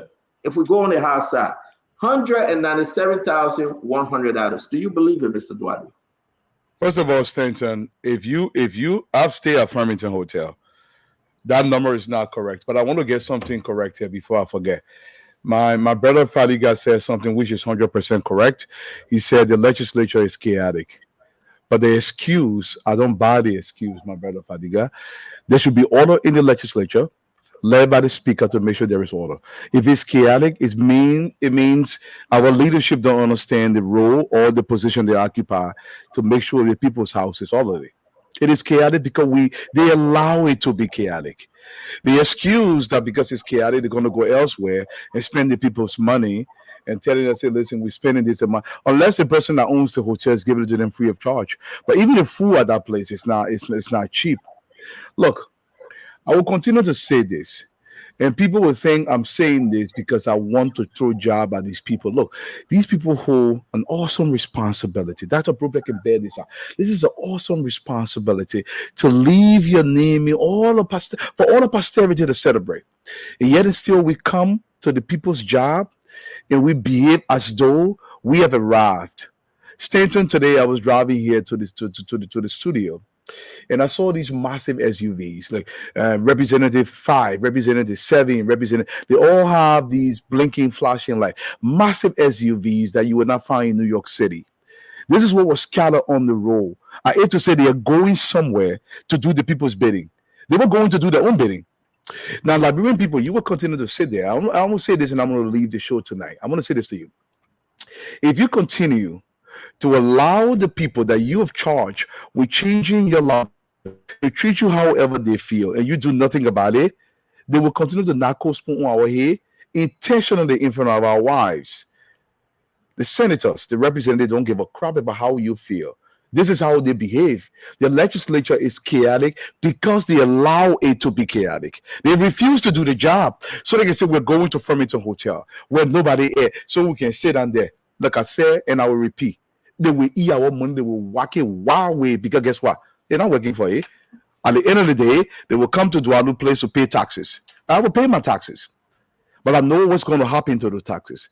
When there are not a single job being created so far in the private sector in this country, but you're giving these guys retreats after retreat. Next time, you'll please go to Dr. Francine's Cape Mount and leave some money there too, yeah? It was a pleasure to that guy. That will be well, but it's good to have you again, and we'll see you tomorrow by God's grace. Let me say this, though. Well, we're going to take this from here, folks. I'm going to put this up again. I do not believe till we see the numbers, and we will get it. Once you have 73 representatives, we will get it. Like I always said to the senators, once you guys are 30, we'll get the information we want. When you send to finance ministry, we'll get it. Whether you got or how you call it, the representative from Bond County, Mervyn Cole, you have Speaker Funati Kofa, Dixon Civil, and the rest of them, Deputy Speaker Thomas Farah, that will deal with the budget. Something is not adding up. Something is not just adding up. Folks, look at this. Let's talk about DSA. How can they be getting DSA, but youngly say we can't get DSA? I just want to remind you that something is not right. But they are getting DSA. Look at the DSA wall. When you talk about 71 representative, you add 2, the speaker and the deputy speaker, 30,000 LD and 45,000 LD each. When you add them all, you come to 2.1 million LD. When you convert that $11,000, and you do the math and you say, well, it's only 16,000 we are spending. That is not true. How much you given to them from UNDP? I have spoken to over 9 representatives. Those are there currently. This is the picture. Look at them. We are speaking to them. People are talking to us. They are hiding something because they're afraid to come on Spoon. I'm not making this up. Does it make sense that you have 73 lawmakers going to Farmington Hotel on 16,000? Does that make sense to you, Dr. Richardson? Don't you do really think that we're stupid? Yeah, well, we have to ask a lot of questions. I have to say that I do have the agenda of the meeting in front of me, and I see some of the headings are good. Like, for example, introduction to Liberia legislative system. I think that's a good heading. Overview of the new election law. Not a bad, great. I'm showing that. That's very good.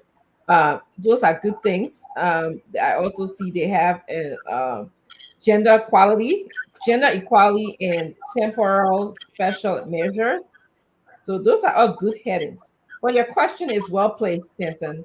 How much did the 5 organizations, the 5 partnership NGOs that they requested money from, how much did they donate to them? They had the Swedish government donating money. They had UNDP donating money. They had the Irish Aid organization donating money, and they had the UN Women also donating money. So the question is, how much did it donate, and is there a conflict of interest or any kind of violation of the law when it comes to these organizations donating money? Because, for example, let's say, Liberia foreign policy, speaking of foreign policy, we see that the Speaker of the House just said that he needed his own foreign policy officer in his office. But let's say Liberia foreign policy is in disagreement with the UN. The year is the UN is paying us for our legislators money for their conference. Where do we stand? What position does that create some kind of agony, some kind of conflict within our general body? So those are the kind of questions that I think about. But you're right. We should ask them, how much did these organizations contribute? 16,000 plus what? We need to know how much was the food, how much was the recreation activities that engaged in. I think it'll be fair for Liberians to know during these hard times in Liberia. Yeah, Glendy, thank you, Dr. Richardson. Glendy, while we stay on the story, they are still at the retreat. Information still coming up. Liberians need to know you can celebrate them. You can be happy that we are talking about the retreat. It's a good thing. They need to in-service people. They need to bring folks up to speed. Glendy, do you believe that they spent only $16,000 though? So I think in my earlier comments, I talked about the fact that they have the ball in their hands to make sure that this retreat is done correctly, that they're transparent to the key, that there's no secrets, that there's nothing hidden, because if it comes out that this budget now that they've now shared, that it is not a budget, then they're even more deceptive than anybody else. I also want to say, granted, they're going to a place where their money will come to the county. The senators went to Grand Bassa. Of course, there was some money too that Grand Bassa benefited from. What I want to also ask the House of Representatives is, Farmington Hotel, is that a Liberian-owned hotel? Is the money going to a Liberian? I mean, could they have gone somewhere else where the Liberian-owned was a Liberian-owned hotel? Also, the funds that's being donated by NGO, is that what NGOs are supposed to do? Is it a favor that they want from the House of Representatives? That's why they're being paid. They're paying for the retreat. Why, if these are government officials, why is it that the government not covering the costs? Why are we asking foreign partners to cover the cost of a training section for Liberians that's going to be held by Liberians and not by the foreign partners? So there's so many things to look at. We understand they're coming after the Senate, and after all of the condemnation and stuff we did to the senators. We hope that the House of Representatives will be transparent. But $16,000 for all of them to leave Monrovia and go there, I think they're kidding themselves. I don't want to believe that that's the budget. So, thank you, Uncle Sam. You want to come in, and then we'll go to ask those that. I'm making some assumptions here. Okay. 73 representatives, right? I've stayed at Farmington many times. The minimum cost of a room there, Stanton, is $225. So times 225, that's $15,975 for 73, assuming all show up. Okay, times 2 days, that's a total of $31,950. That price includes the buffet breakfast. Stanton, I need to see your face. Can you please move that big so I can see your faces? I hold your phone. Okay. So that's $31,950. Okay, that includes breakfast. Okay. There are some fundamental questions I've been asked about, UNDP funding and the Swedish International Development Agency and others. This is very, very routine. The National Economic Dialogue that I participated in 2019, we got $325,000 from UNDP, okay? And also from 2012 to 2014, I participated on a high-level panel with the UN. It was funded by the Swedish government to the tune of $600,000, okay? And over the period of my life, we've made a lot of grant proposals that UNDP, USAID have funded. Now, it's a good question in terms of whether this to me, I don't see any conflict of interest. And then Dr. Richardson, you were asking about whether some kind of foreign interest.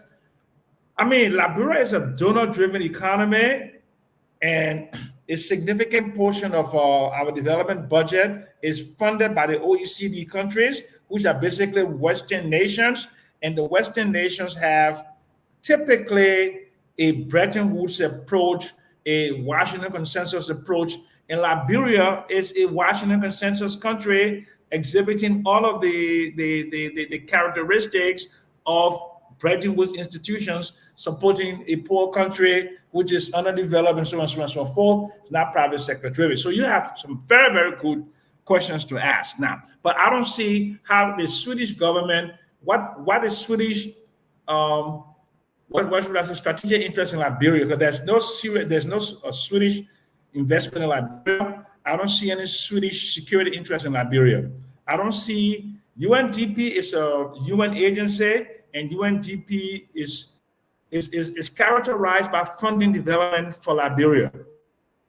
But it could be, okay, it could be. But I just wanted to just satisfy that to the audience that these NGOs fund a lot. The biggest industry in Africa is NGO, is development finance, is not private sector finance. That is sad, but unfortunately, if 2/3 of the foreign workers in this country, in terms of the technical support people, strictly work for the NGOs. They're not into the private sector development. And that is a tragedy, but that's just the way it's the structure of a low-income country characterized by the World Bank based upon our per capita GDP in our GDP. So that's just the way it is. All right, thank you very much. Yeah, Uncle Sam, your explanation is well taken. I'm glad that you mentioned that it's such a tragedy that our government has to rely on NGOs to pay for some basic things like, having a retreat or orientation to the legislature. I wish that our legislators could use their ingenuity to redirect the NGOs' funds to helping the Liberian people, helping them build the things that they can the building that they need, as opposed to personal matter. In your case, when you explain the things that you requested them to fund, it was a personal thing in a way. It was a kind of non-profit, not related to government in a way. That's what I heard. It was you asking. No. It was government related. It was government related. Let's allow the other people to speak now, please. Thank you. It was government related. Dr. Richard say. Asido, you want to go ahead? Thank you very much. Welcome. Yeah, sure. Thank you. And it's sorry to come late. We had to be doing other things around here. So let's establish a few things here. One, nobody would disagree that having a retreat is a bad thing across the entire globe, even in America, unless you have never worked. Periodic trainings are always part of jobs.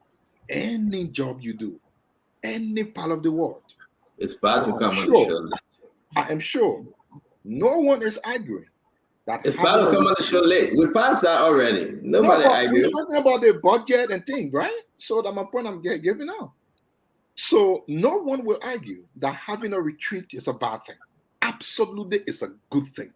It increases productivity, especially when you take time off to reassess things that have done and things you wish to accomplish in the future.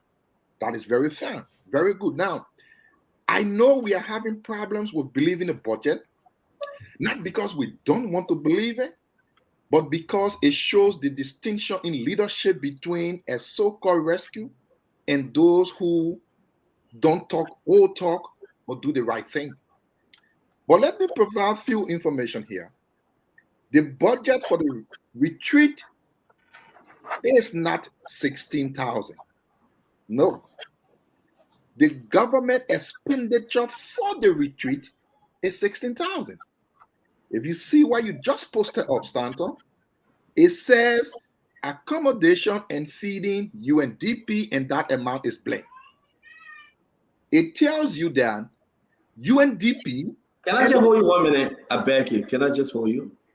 You said the budget for the retreat is not 16,000? The budget for the retreat is not 16,000. Okay, can I hold you? How much is the retreat, the budget for the retreat? I can tell you how much government spend, but I cannot tell you how much the partners spend. But if how much government spend? No, I will let you complete. I just 16,000, like you are seeing here. Okay, so legislative reform retreat budget. Why are you changing it and say it's not the budget for the retreat? It's not how much government spend. So can you explain the HOR, Honorable House of Representatives, legislative reform retreat budget? Can you help me understand? Sure, I will be very glad to do that. But you can take this down. It's okay. I'll be very glad. So the budget of the retreat, as you see, includes two parts. One part sponsored by the partners. That part is blank. The cost in there, when you look at it, is no figure. Because that's what I was going to. Unless things have changed from 2022, but UNDP operates on a system called DIM. DIM means direct implementation modalities. In the event of accommodation and feeding, they move to a system they call full boarding. That means they take care of it and you just come and sleep. So on a DIM, UNDP does not give money to government. You send what you want to do to them. They will do their procurement. They will do the payment. The only thing you do, go and implement. So under that DIM modalities, UNDP cannot give the government money, no matter which angle. So, for instance, if you say you want feed 20,000 persons, it is per their guidelines, they will know the cost of the feeding. You may not know simply because it is under a DIM modality. That's why you see on there accommodation and feeding is blend, because UNDP, the only thing they will do, go and eat. We understand that now, so move forward now. Let's go ahead. So again, we wanted to be sure. No, because we didn't argue that. We said it's right here, UNDP blame. It's not our argument. What? So bring us up to speed now. Let's go to the government with the money. Well, I've been listening to the whole. I'm providing information that no one talked about, and because I agree with you, but right? Go ahead now. So again, expenditure from the angle of government, 16,000 as seen. Now, let's not get let's not put ourselves in another basket. We are having a very hard time to believe the figure, not because it cannot, because no one wants to believe that a leadership What's the government budget? What's the amount? Constantin, you keep asking me the question that I've said over and over. Government budget is 16,000. What else you want to say? Good. And so you go in cycle. You go in cycle. Budget is not 16,000, and I provided you reasons why it is not. No. Make it. I say. You have used almost 4 minutes. Just make it simple. I put this up. You say take it down. Right. Are you saying the government budget is 16,000, as we can see, right? Well, I'm not saying it. It is saying it right here. So that's what you're agreeing to, right? And that is the right thing. Okay. So why you're going up and down? We asked you about the UNDP. You said the entire money that the government spent was 16,000. Is there any other money that was spent that we don't know about, Isaac? Well, Jesus, I don't know what heaven would I go in for you to understand this. You're not going to heaven. You are sedition. Okay. So let's move on. Again, I am saying the total budget spent on the retreat is not 16,000. I don't know what else you want me to. How much is the total budget spent on the retreat? All right, let me take my time again. Maybe no, don't take your time. Just simple question. Go to the number. You cannot tell us because you don't know how much the UNDP spent, correct? Exactly. And that includes part of the budget. That's all I'm asking. I don't want you to leave it halfway. And you agree that the government spends 16,000 and change, but you cannot give us the total budget because UNDP own this plan. We passed that long time. You came late to church. Well, nobody talked about it. Let's see. All right. So if you want to go back to Sunday school, wait for next week Sunday school. Well, I've been listening to you the whole day. Nobody talked about it. So finish up now. We passed that, brother. Yeah, that's what I'm saying. And just for the clarity's sake, I am saying, just to do a little, comparative analysis on that, but during the inauguration, the government money they sent was 600 and something thousand, but the total budget for the inauguration was past 1 million. This is, again, the budget for feeding and hotel is part of the budget, but that is not the government expenditure. That's why you have to get clear. Thank you very much. It's just hard to defend these things. And that's what my brother Isaac is doing. Oh, no. They're going for a retreat. It's not our question. It's a lovely thing. It's a good thing for them to go for the retreat. And again, they came up with a $16,000 budget. Funati Kofas were fair. He said, listen, that's what I have. $16,000 the budget. We are not including the donors, the NGO, but this is it. We are saying it. But left with our own opinion, right? If we dig deeper to find out what is hidden. So my argument here, don't tell me that whether the retreat was good, Dr. Bopler. I think it's a good thing. They got to go back and get in service. You got new cats on the block. They got to teach them something new. They got to talk about the issue. That's fine. Let's talk about this budget. Dr. Bopler, whenever we try to talk about budget, different explanation come up. Like we just heard from the Senate. You follow the show. The whole Senate shaking, they're fighting among themselves. I am not speaking like Stanton Witherspoon Glennie. I am speaking because over 9 lawmakers, those that attending and those that couldn't make it to attend, they got so many issues with the presentation of $16,000. And we're going to get there. Tato Bobla talked to us, Fadiga talked to us, Paul Kennedy, and I will move ahead because, all right, there's an issue, Tato Bobla. Let me announce this. I'll finish talking because information coming in, then I will come. Go ahead, Tato Bobla, please. So the budget for a retreat is the total amount needed to execute the whole retreat. So Isaac Doe is right. The budget for this retreat cannot be 16,000. I heard the speaker today. That is the government's contribution to the budget. Thank you. And when you do these things, even in nonprofit management, we quantify the value of people volunteer service, because what you want to know is how much it would cost you if 10 volunteers didn't put their hands to the plow to help you. So this retreat costs more than 16,000. I think what the speaker could do to help us is tell us what it is that the partners are contributing. And the reason I believe he has a sense of that, because for you to go to somebody and ask them, help us with something, you have to create your budget first. And so we want to take 73 people. And 73 people, 3 days, food, lodging, it will cost us this.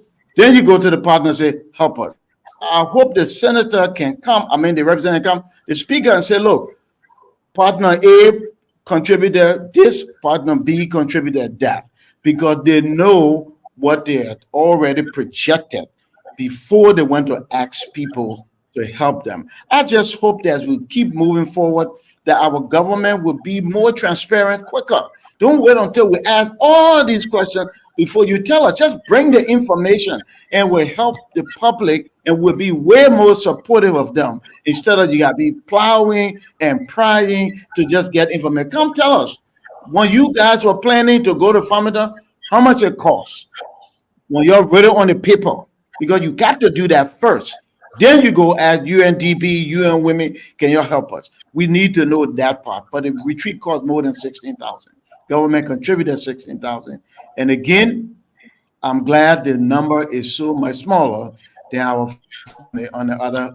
No, we don't know yet. That's what we don't know. I mean the government portion. I'm talking about the people's contribution to the budget. That's what I'm talking about. Let me be fair, okay? Exactly, Glendy. That's why I was going, Glendy. Because we don't know if there's more. You got Fonati Kofa, you got Thomas Fala, you got Dixon Sibo, you got the rest of them, Mervyn Cole, and all of them. Okay, these are leaders. But let's just face it, like Dr. Bopler said, what's the WhatsApp to us? We don't have to go fishing for these things. It's good that you guys are going to have a retreat. I love it. It's good you're going to get people informed. Beautiful. Come up with new idea. Listen, Folatikova is in a bad spot because everybody right now, I don't know what happened though. Because of what was done in the Senate, everybody is looking at Folatikova. Man, if you try it. Know what Mike Fogo said today? Mike Fogo said, Nelson, can you get that clip ready? They are merry-making. He's a sedition. He voted for Folatikova. He said they want to merry-make. He's on clip. He did a press statement. So it's not Stanton that's saying it. Let's talk about the budget. Don't give me hard time. Tell me how much your budget was for this retreat. Tell me whether you came up with the number, you got the money, or who contributed, and let's just move on. But if you allow us to dig, Paul Kennedy, then we'll not believe you. That's my argument. I have seen you do Fadika, Paul Kennedy, and then Stanton, for the first time, I would say I agree with Isaac. If you look at that budget line, I don't know how much the UNDP contributed, but I think in the absence of those information, it's just so difficult. We'll all just be speculating. but based on what we can see on paper, a certain portion was omitted. We know for a fact now that 16,000 was used. If a little more was used, I think they should come out and be transparent and tell us, or we shouldn't be digging for it. But this shows that we are getting somewhere. A lot is changing, and it's changing very fast. We should also acknowledge that thing is this no more business as usual. The more that we catch on to these guys, the more we talk about it. I think we continue on this trajectory. I think change will come to Liberia. It may not be as fast as we want it to happen, but we can at least have some assurance that we are working in that direction. But I look forward to seeing more documents. I look forward to seeing the actual fruit of that whole retreat. I want to see what they achieve, what the overall objective, what they will achieve, what the Liberian people will benefit from it. That's my major concern at this point. Thank you very much. Thank you very much. We can announce that members of the House of Representatives said, most of them, UNDP, like we are seeing on this document, Paul Kennedy, I'm coming to you because it is important.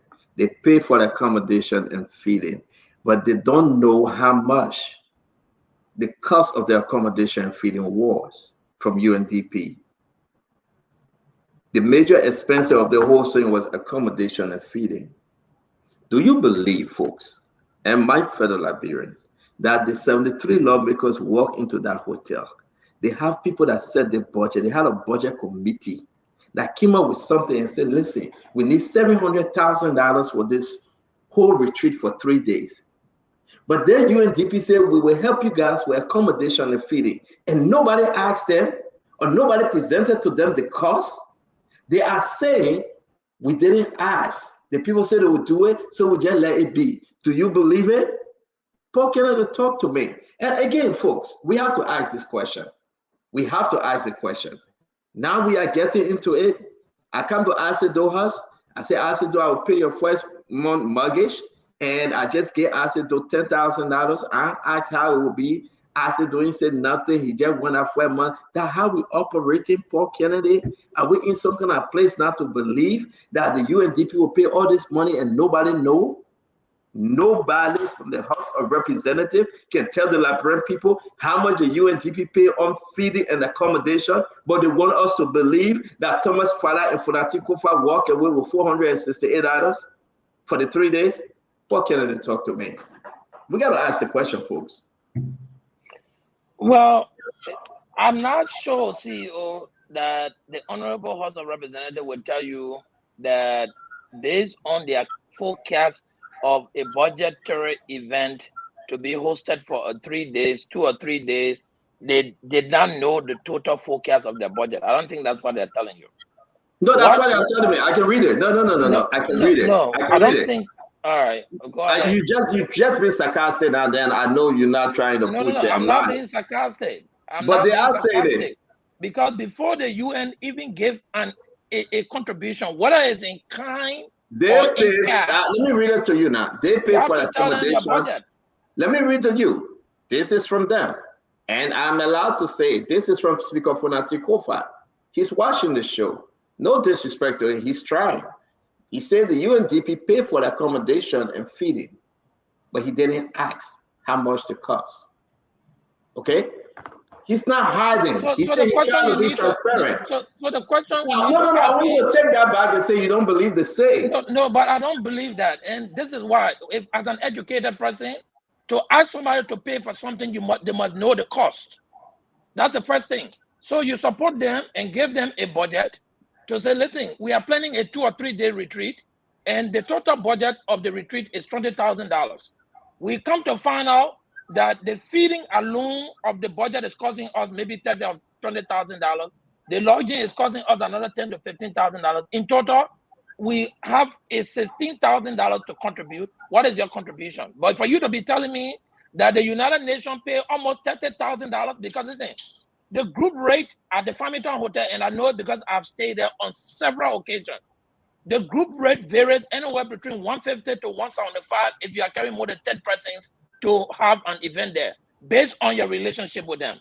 Now, if you go as a single person, you're going to pay at least $235 a night. So let's assume that these people, 73 of them, going to be staying in 73 rooms. And because of that, the Farmington decided to give them a group rate.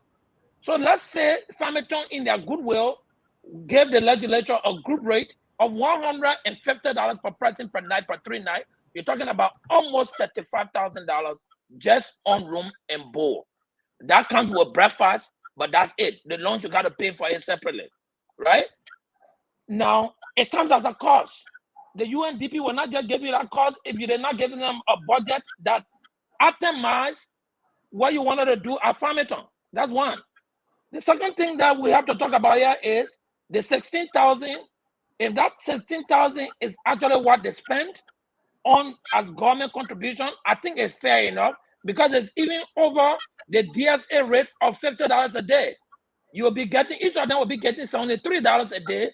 At the 3 days, they'll be getting $219, which is fair enough because of their position in government.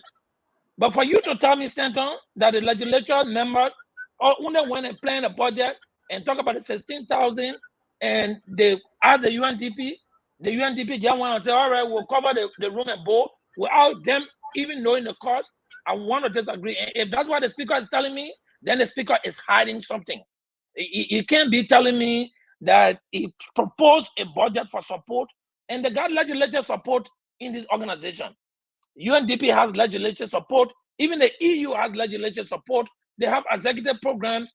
Every time I fly out of the country to go on conference, most of the conference trip is covered by WHO. So what I'm saying is these UN organizations are allowed to give support to our country, right? Honor the laws. It's not forbidding. So I don't see any conflict of interest there.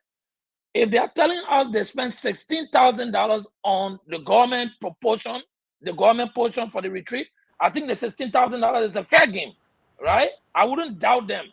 But where now they are telling me that they made a budget and somebody just came from the blue sky, UNDP went and took care of Farmington. How did the UNDP even know that Farmington you wanted to go? You must have selected the hotel and done a cost analysis for them to decide where you're going based on the option. They had to have done a procurement under the DIM, just like Azado was saying. So don't argue with me to say, oh, Fanatic Kofa said they don't know how much they spend for the hotel. I wouldn't believe that.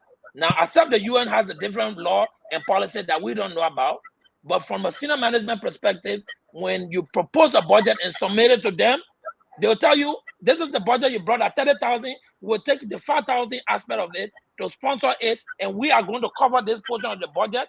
So you are not responsible to do that. We'll take care of it. If Fonati is telling me that, then I will believe the honorable man. But where the honorable man, according to you, Stanton, is saying the UN paid for them to stay in a hotel, and up to now they don't know how much the UN is paying, I don't think he's being honest. And Stanton, if I can just interject quickly to Paul's point, I think I would even make an educated guess. Look, when you're asking donors to fund something, typically you ask them, you do your budget, you know what you want to do, you ask them to fund the whole thing. And based on what they agree they can contribute, you pick up the difference. I would bet that's exactly what happened here. They put out a number. We need rooms, we need this, we need that. This agency said I give you this agency I give you that. And that you subtract donor contribution from your original projection, then you pay the difference. And I think that's how they settle with the 16,000. So all we're asking is let the government just One minute. Answer though you just spoke before we went to then we went to Paul Kennedy. Let go up for a minute. We'll come back to you. It gets interesting though. And to tell you the truth, right? Uncle Sam, I'm coming to you before I go to our sisters here. What is happening, Uncle Sam? No favor to Fonati Kofa. He is helping us with information. I'm serious. Unlike the other people, let's get this thing straight, okay? You know I always have on Fonati Kofa, Uncle Sam. But you know what you just said? Like Paul Kennedy said, we say, for example, we want 50 rooms. They tell the UNDP people say 150 rooms. What arrangement was done with the hotel? I'm not saying believe it, but I'm saying he giving us this information to be a little more fair to the conversation. Yeah. He said, I'm going to ask the hotel. I'm going to get all this document. I'm going to share the document with you guys. So it's a good thing that they are sharing information and they believe they are not hiding anything now. If anything is contrary to what he's telling us, you know we're going to blow crazy. You know we're going to come up. So he's telling you he didn't know before? So he want me to say he didn't know. That's a committee that was set up. So Stanton, you don't want to give me second because this is. Second, we're talking, my man. Yeah, but Stanton, this is. I mean, for the sake of God, Stanton, this is something that I did. So I mean, it will be. What do you mean you did? That you set the budget up? No. I mean, I was there and I had the privilege to do exactly. So you were there where? You're in the representative. My brothers. I said, don't do this. I said, don't do this, folks. You are minister. Ladies and gentlemen, welcome to Spoon Talk. Share our show. We were discussing the Senate. We went into the Senate, a lot of infighting. We will give you the information we're asking for because we can give it to you. Make no mistake. We will. The only reason why you see we're cool and walking step by step because we want these guys to come up with the fact. Look at this document. Just take a look. We're going to wrap on this, but we'll not let this go. Tomorrow we'll talk about it. Monday we'll talk about it. Legislative reform retreat budget. The only thing the House of Representatives said we spent $16,000. That's the only thing. Fonati and Thomas Fada took $468 on DSA. The rest of the lawmakers, then 71 of them took $11,093 on DSA.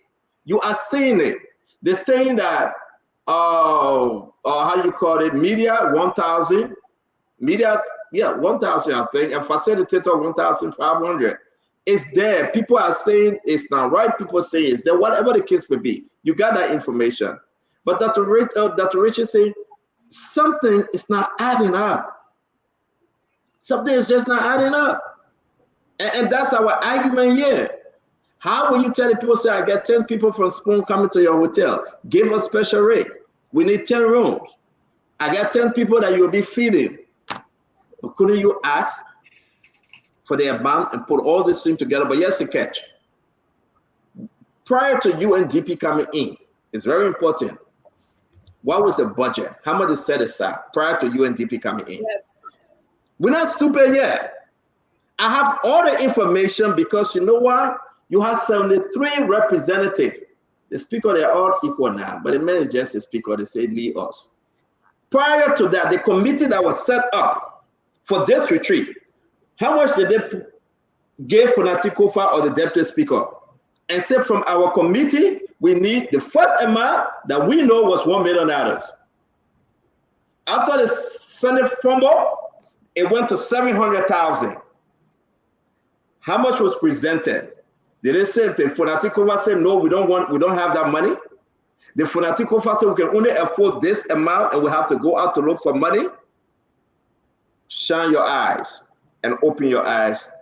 Uncle Sam, Glendy, Dr. Richardson, and we'll go to Asido. The men that was in the room when they were putting the project together. So I think we are diverting from the larger issue here.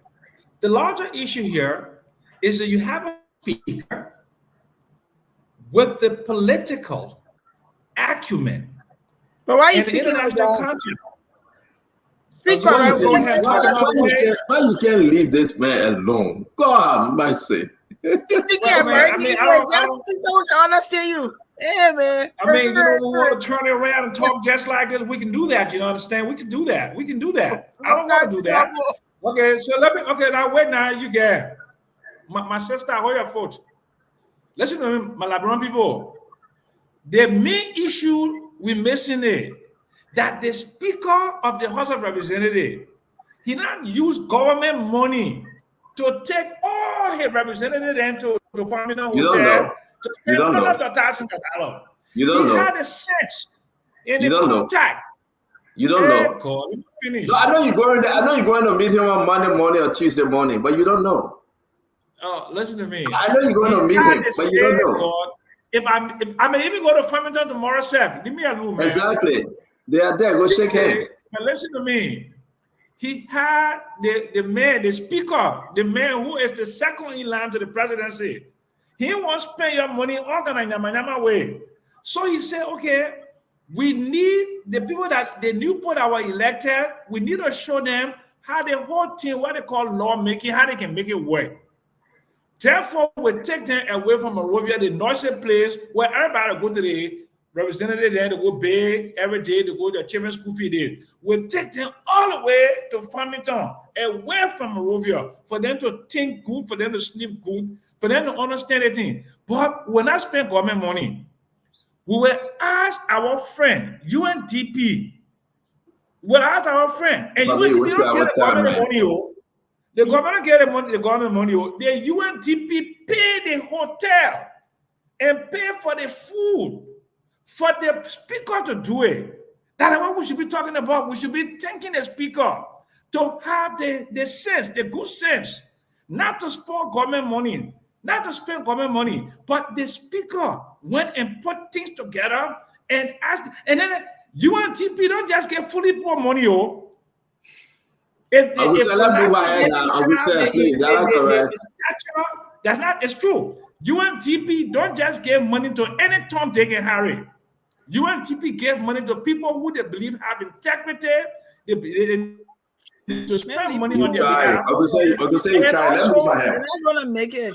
I'm going to say you try. Let's go ahead. Let's go ahead. And there has to be a project document that was sent to UNDP. No, Uncle Sam, that's my question. Stop, Uncle Sam, I beg you. Uncle Sam, I beg you.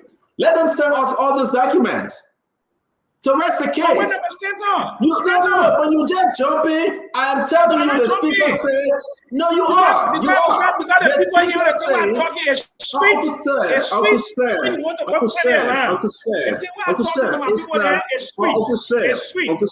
Uncle Sam, it's not sweet. It's not. The Liberian people need to be informed.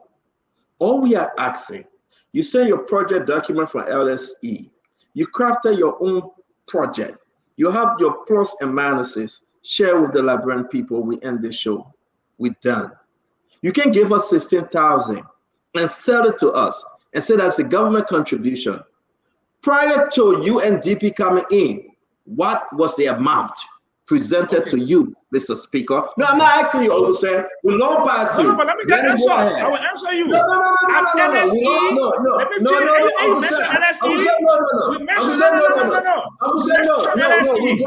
Uncle Sam, no. You are LSE style. Uncle Sam, we're gone. We get expenditure after the program. That what we get expenditure, because there will be some contingencies. There'll be some contingencies that will come up. We don't know. So we don't go get the public information. We give them a final document, a final expenditure. Miscellaneous. Is that miscellaneous? After the program. Let me tell you, Uncle Sam. Let me go ahead now. You can't speak, Lenny. Let's go to Dr. Richardson. You can go to, I'm waiting for him to finish. Okay, you will finish. We're not talking about LSE. Accounting. But stop the proper accounting. Uncle Sam, what they achieve. Uncle Sam, we know Fonati that your friend. Be objective, please. We beg. For the sake of Liberia, be objective. People can have you're not being. People can have budget. They can have budgetary allotment. They can have budget that they can share. Just as we are seeing the 16,000, there was a project they probably asked them to fund. It could be used as a project. They have that for Fonati to now say to Stanton that I don't know how much. It's unbelievable. Because UNDP negotiated with Farmington. They negotiated with Farmington. And Fonati was not involved in that negotiation there. Are you a spokesperson? There will be a final accounting. There will be a final accounting. Are you the official spokesman? One at a time, guys. One at a time. But I'm a common sense spokesman for the Liberian people. Uncle Sam, we got to go now, Uncle Sam. Uncle Sam, we gotta go. Uncle Sam, we gotta go. Uncle Sam, we gotta go. Thank you. Glenny, you want to come in with Yes, the I time? want to come on because it's unbelievable for Fonanti, who leads the Senate, who everybody is praising his integrity level, the level of transparency with him. It's unbelievable for me to hear you say that he's saying that he didn't know. So prior, I'm sure that they planned this retreat ahead of even now asking a non-governmental office to fund it. What was the plan before they got to UNDP to fund? What was the budgetary allotment? What were they planning for? These are genuine questions that need to be answered. Before UNDP agreed to say, okay, we will fund this, they had to have had a plan for their retreat. Where is that plan? Where is that budget that they decided on? Not only that, we're only hearing about the House of Representatives. Let you speak. Uncle Sam, you gotta stop. You gotta stop, Uncle Sam, please. What about the drivers? You know, Senator Jassy, all I will pass through so when he already know where he wants to go, so then when we can go back and forth. But not the thing on the about show it is, now. Let's keep it good. I'm just saying, the thing about it is, what happened to the drivers? What happened to the secretaries? What happened to the people? What happened to the staffers? Why are they not included on this budget? Why are we not hearing about them? Why are we only hearing about the other people? So the drivers will go, they will sleep in their car. The other people will go, they will sleep in their car. Whatever you're showing us does not include everybody that works with them or the people that they've carried. So that story that Fonanti is giving that he doesn't know is totally unbelievable. And I think he knows, and I think he's playing, he's being very facetious with us or with the Liberian people to act like he does not know. We know him better. We know he knows what's going on. And so he needs to come clean, because what would be even more deceptive if for us to come from where we're coming from now and sitting here and saying it's only 16,000 that the government spent and then there's more, that's going to be even more deceptive to the Liberian people. So he should not do that. Thank you. Thank you. It's 6:42. We're going to wrap this thing up shortly. Let's hear you, Dr. Richardson. We didn't even get to the Nuka yet. The Nuka story is a big story, folks. You want to hear the Nuka story. A lot of in-house fighting in Nuka, Swakoko, and everybody is going crazy. We have to talk about it. Dr. Richardson, let's stick with this one now. A lot of questions coming up, a lot. And I hope Fonanti can do better. He's trying, but he's not there yet. He making it yet. You know, you have all the lawmakers that most of them are angry. Most of them are complaining. They say the manner in which it was done. You have Mervyn Cole from Bon County. You have Fonanti Kofa, Thomas Fala, Dixon Sibo, and the other gentleman. Then you have how you call it from Magibi Ito, Ato. That's her name. Something was crafted, and it was presented. But here we are, as you can see, the two seditious went in the back to share notes, as you guys can see. Uncle Sam and I said do, because they are receiving information. But Liberian people are asking the question: are we down in another situation that we can't handle with the House of Representatives? Are they just merry-making, like Safoko said? They are merry-making. What about the story that came up from Prince Tool, that they all received $16,000 each just recently? Did you hear it? I mean, I want us to close on that. We got it clear. The message they all received $16,000 each. So what's going on here? We'll take our time. Dr. Richardson, talk to us. Let allow the people to take something home. You know, I believe earlier Dr. Brumler said that we're thankful to Spoon for probing into this matter when it came to the Senate. As the result of, I believe, Spoon's action, we see that the House of Legislature, they're now taking a different approach, which is to reduce the amount that is spent on retreat. So I want to applaud you guys on the panel here. The second thing is I believe that the members should continue to use emotional IQ and just be intelligent about this. There's a high disrespect. There's a high disinformation, for the legislature. And so we need to be the way that we can gain respect for the people. Okay, the way that the people can gain respect for the legislature is also to be transparent. You had a budget. You planned something before. Come out and tell the people what it is. Don't wait for us to keep digging and keep asking questions and keep probing before you guys speak. It doesn't. Why does this happen? I don't get it. If you call yourself a man of honesty and a woman of prestige, be out there to speak to the Liberian people. Be the first one to get out there.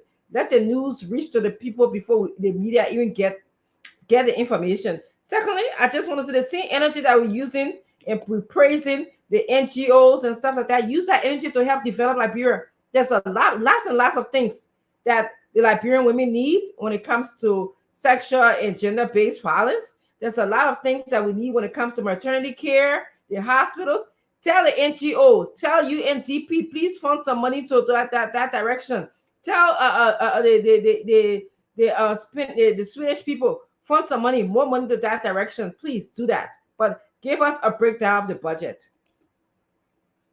Okay, Dr. Richardson, thank you very much. Before we go to Isidore, because we're winding down, I want to play this. You see, when the lawmakers at the Senate went on the stuff, they said, oh, we got our money before, right? You remember that, right? They said, oh, we get this money, we get our money before. Let's play that. Let's listen to Princeton. Princeton in the Senate, you know, are you talking to us, Paul Kennedy, or should we put you in the back for a second? Thank you. So Princeton saying that, you know what, we received some money. Listen to Princeton. I saw another publication with some $15,000 US that were given us for medical and constituent visit. That's just money that was given to every lawmaker. 15,000. 15,000. It was a money that was given to every lawmaker in the Pro Liberia. So listen, guys, you got to understand this. You have to understand this. As much as Fonati is trying, we are not there yet. That's Princeton. The same thing happened with the Senate. Princeton is now confirming again and again. This Princeton guy, somebody said it came to LSCC. I don't know, but your game chair, he would talk true. He would talk plenty. So I want to play one more time for you to listen. The reason why these guys that crafted a retreat, money not count, let go eat. Some of them are trying. But listen to Princeton, folks. I saw another publication with some $15,000 US that were given us for medical and constituent visit. That's just money that was given to every lawmaker. 15,000. 15,000. It was a money that was given to every lawmaker in the Pro Liberia. So have you say, I said, though. Have you say, man.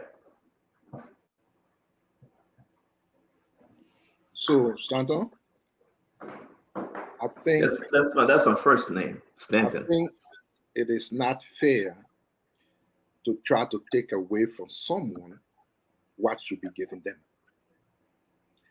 There is one fact that you can like it, you can hate it, you can be jealous of it, you can be envious of it.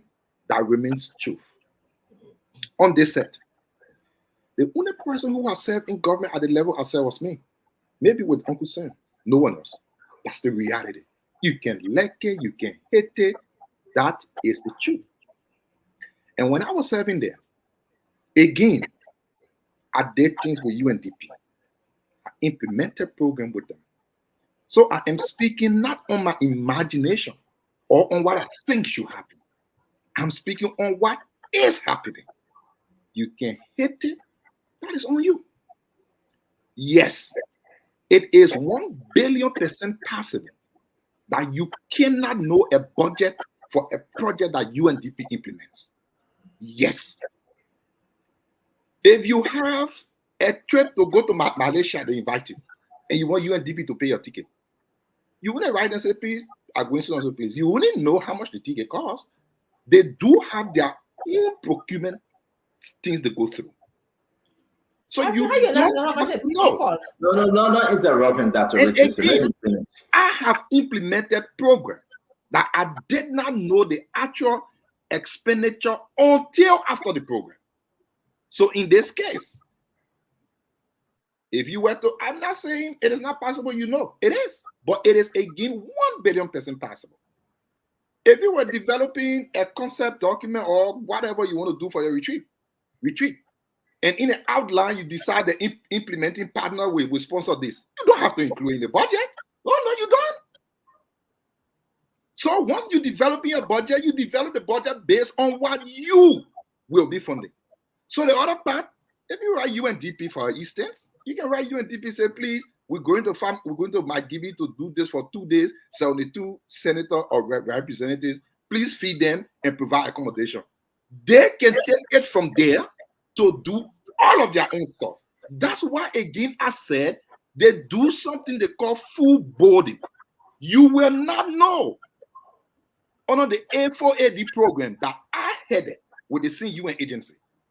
I went to Royal Ambassador Hotel without knowing the cost until after the program. This is not some imagination that you think. It is what is real. Because I was there, that list of fact and Fanati may be 100% right. It is, of course, possible you may not know the budget. You don't have to have a prior budget before engaging a partner. Based on the outline of what you want to do, you can decide to exclude or include a certain form of it. So again, I just wanted to put this on. We can keep talking as much as we want to, but Fanati may be right.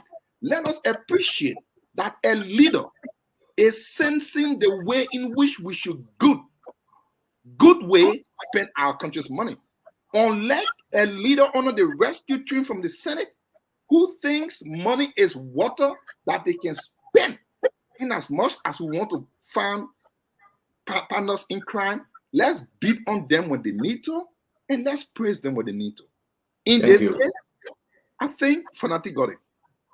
Thank you very much. Asido, without interruption, we hear you. You're the only man that ever worked in government as deputy minister for football. You're the only man that ran the Ministry of Football with everything you had. We congratulate you. We say thank you. But I strongly disagree with you, Asido. I have never worked in government. I plan not to work in government, especially the Ministry of Football. I totally disagree with you. I think the question the folks are asking, they are legit. The question they are asking make a lot of sense. You can beat on them. You can argue with them. It's up to you. But I think Fanati Kofa, Speaker of the House of Representatives, Republic of Liberia, have more to answer to. Ain't nobody stupid yet. Okay? Like the saying go, nobody's stupid yet. He got more to answer to. He know everything. He knows exactly the question we asked him. You can celebrate Fanati Kofa because we expect nothing different. Okay? He will be your 2029 presidential candidate if George Manawea is not in the race. He's my friend. I respect him, but I still need to ask him the high question. So let's come to you, Dr. Bopley. A lot of questions coming up. And again, we just want to say while Dr. Bopley speak, we're going to turn our attention that finally the executive mansion have released and they are published the asset of President Joseph Yema Boakai. So I want you to finish up on this for Fanati and the House, Dr. Bopley, while we upload this information to discuss it before we leave. Thank you, Stan. So Glendy made a good point that I didn't even consider in my earlier discourse, and that is all of these representatives actually travel with their drivers, their security. So what we saw on the screen per lawmaker doesn't cut it unless they're saying that drivers, security are all in that same number. And all this thing about how UNDP operate, true. Truth is, we will get that information from these NGOs ourselves. You can ask them to get it, but we shouldn't have to, because these are our lawmakers, our representatives. They need to just be forthcoming. And all the speaker will need to do, we're not asking, look, if we ask UNDP to pay for the hotel, true. They're not going to come to you. They negotiate these things. They have their rate. They're not going to come to you. But before you went to ask them, you had to have done a budget. And if they didn't do it, then they don't know what in the world they're doing and how to plan. I said don't want us to believe that it just okay that it didn't do it. No, it's not. Believe me, you can talk yours. So what we're saying is, give us your original projection. That's good enough for Liberian people because you are our leaders. what the UNDP did and what UN Women did. You don't have to tell us that, but you projected this thing was going to be $1 million. And then when we ask our friends and they say, okay, I got this piece, I got this piece. So we'll wait, and I'm hopeful that tomorrow our good friend, the speaker, will just share with the Liberian people. I want to say this final footnote as we transition. Those who have the privilege to lead, the people who lead are not necessarily the smartest people or the best people in the land. You are the ones who are privileged to lead. Don't abuse your privilege. Hold that responsibility to communicate to us sacrosanct and tell us what we need to know. I remember, I think it was IG who came on here and we asked a simple question. We said, how much did you spend to go to Ganta or somewhere? Well, you can do the Freedom of Information Act. That is very insulting to Liberian people that I will file a Freedom of Information Act just to find out how many police sent to Grand Jury, I think it was, and how much of my tax dollar you spend. Don't do that to us, okay? Come and tell us. Tomorrow, before the day is over, I'm hopeful that our speaker will just say, look, we were planning for this much, and our friends took care of the other part for us. That's what we want to know. And I think they can tell us that tomorrow. Okay, thank you very much, folks. And I think we would leave it here because we are still digging. To tell you the truth, it is embarrassing, okay, for us to squeeze the information. Who knows about this information? Fonati Kofa, Thomas Fada, Mervyn Cole, that's his name, Mervyn Cole, or not Mervyn Cole, what's his name? Something from Bon County, if that's his name. And you have, or how you call him, Dixon Sibo, and the other co-chair. Listen, folks, we got the information. We want to give them a chance. Right now, the rate at Farmington Hotel is $219 per night. Regular room, right now. Nelson, can you call Farmington Hotel before we move on? If you can, Nelson, can you come on the show and call Farmington Hotel? They're the folks that ask them real quick. Are you with us, Nelson? If people will not answer when they know that spoon calling. But don't we're hiding. Nelson, are you with us, or did you leave again? Nelson? Gannett, say if they know that Stanton calling, they're not going to answer. Yeah, can you call them?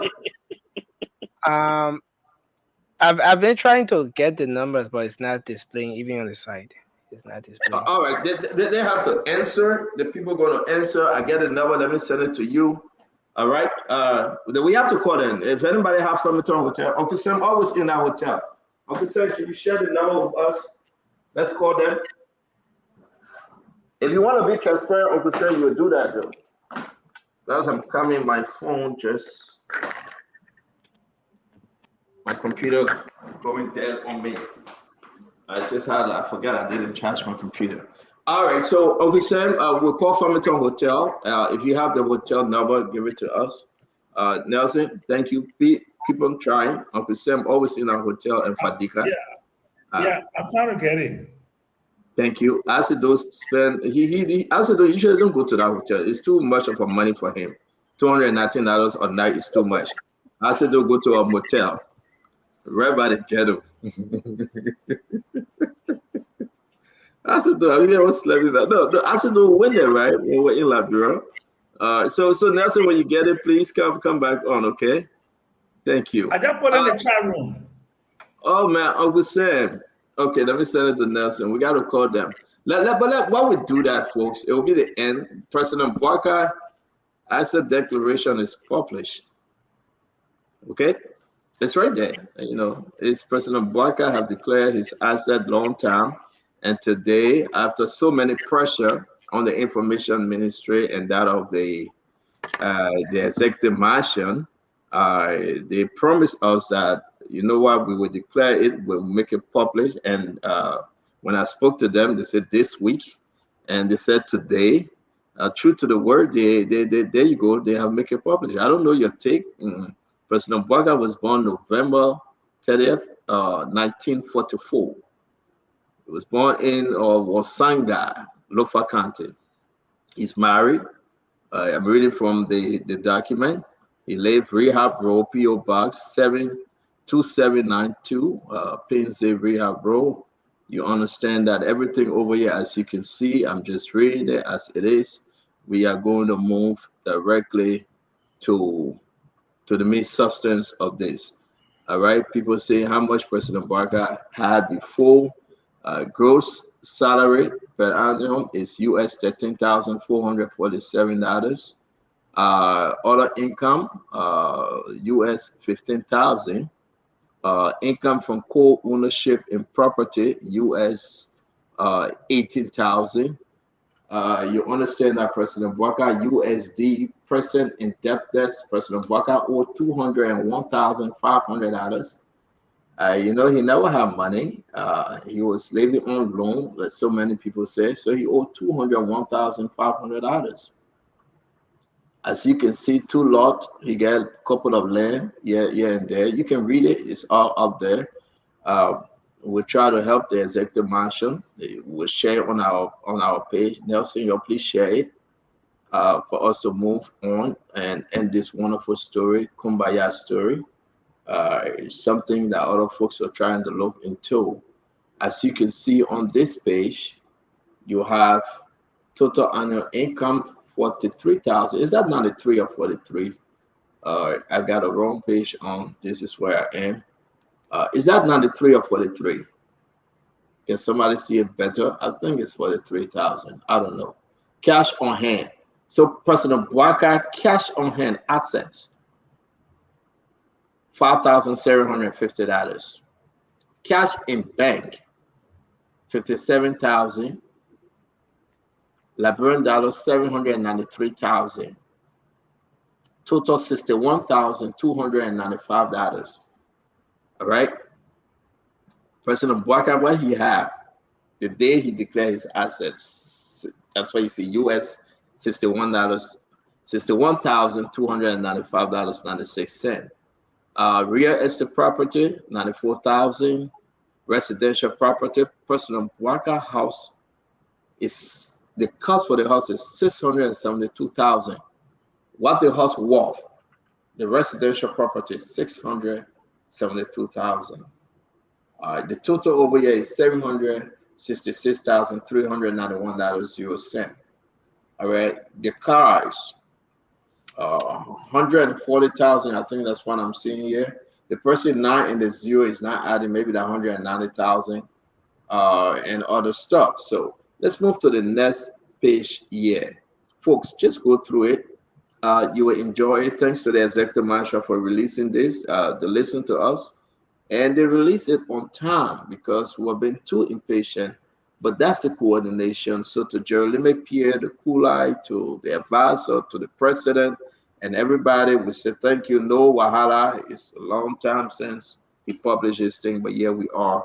The president committed himself to releasing his asset and making it known to everyone. So I don't know your take, but I will say this. Bravo to President Joseph Yema Barker. Now, I'm really serious on this one. I was mad at Kula, and I talked to her all day. I was mad at Jeremy Pierre. The president have instructed them, he have asked them to release this thing long time. So Monday, when we spoke and spoke to other people, they say it will be released this week. I said, bravo to them all. I'm not going to go and talk about George Manuel Weah. No, it's past. It's a new day. We have to publish George Manuel Weah assets. But what President Barker have done, bravo to him. I mean, we're in June. You may say, oh, well, it took 3 months. It took 4. It's just, that's okay. It's a good step in the right direction. So to every one of you that listen to Spoon, I want you to share it. I want you to keep it in your history that President Joseph Yema Barker, like he said, he have done it. Take it home, go over it, and let's move on. I got nothing further to say. I know CDC will put a spin in it, but from me to you, my fellow Liberians, celebrate the president on this one. He was committed. He said it. He said it must happen. And he did it. Celebrate him, and let's encourage him to do more. So bravo to the president, to the executive marshal, and to the information ministry. Let's give them that credit. And I think he has tried a better path for other leaders to come. I hope he can encourage his ministers, director, and the rest of them to publish their assets as well. Thank you very much on this one. Paul Kennedy, you go. Yes, sir. Okay, so first of all, let's give him kudos for publishing his asset. I'm not surprised for a man of his age, his education, understanding, to be worth $902,000. I hope there is an annex to this asset recovery, asset declaration, that will show the composition of the $201,000. Who does he owe? Does he owe a bank? Does he have a mortgage on the property? Does he owe individuals? I hope there is an annex, because we need to know who our president has obligations to. And I know Glennie is there. She's looking at me with some funny look, but this is a legitimate question. A president that we know, a man of modest means, to have 200,000 as a debt. I hope there's an annex, and that is a way we're going to be looking at it over the next several days. Other than that, you think it's fall within the confine of his promise? I'm shocked that he has $57,000 cash, because this is a man who hasn't worked for what, 6 years or 7 years, so that he has some savings, or maybe he has some other income. So we need to. But look, just on the face of it, it looks like a man who's his age, with his experience, and with his kids grown, to be worth $900,000. I don't believe his house is worth $671,000. I don't know what mechanism was used to determine the market value of the house. I don't think that house in rehab is worth $670, but that's open to interpretation. I don't really believe that house. So Augustine, because we're close to this show, do you have property in our area? Well, why are you asking me? I'm talking about the president. It has nothing to do with me. I'm asking you because I'm not president. No. I'm saying, forget about you being president. Okay. I just asked you a question. Do you have property in that rehab area? No, I don't have. I have property in Raleigh Highway. Do you know who all live in that area, Uncle Sam? Oh, I know. Fonati House is not far from there. Jovia House is not far from there. But that doesn't determine the value of the property. Uncle Sam. Have you been to the property, Uncle Sam? Oh, I've been to that house many times. I have dinner at that house. No. Just most recently, in the last 5 years, have you been there? Yes. Okay. So you have seen. So let me ask the question, Uncle Sam. We know people that have property over there. We know the values. That place, you don't know the values, Stanton. Uncle Sam, hold on. Uncle Sam, I do. Hold on. No, you don't. Uncle Sam, help yourself. Don't help me. I will help you because you don't have property there. No. Uncle Sam, I beg you. You and your friend will talk. Let me tell you something. I said, let him talk and let me react. Let him say, you move on, you can defend it, but you have to. But let him talk. Let him talk. You got no property there. Can I go ahead? No. I don't want you to agree with me. I want to help Uncle Sam. No, don't help me. Because I have properties in Liberia. Uncle Sam, we're not talking about in Liberia. Now we are talking about Liberia. And I have we're not talking about all over Liberia. No, Uncle Sam. We are talking about in rehab. Where the lake. We're not talking about you need to go back to look at the statement. It said properties. It didn't say one house. I'm about to help you with this as well. Thank you. One house. You need to go back. Paul Kennedy, let me say this. I beg you, brother, you will come in.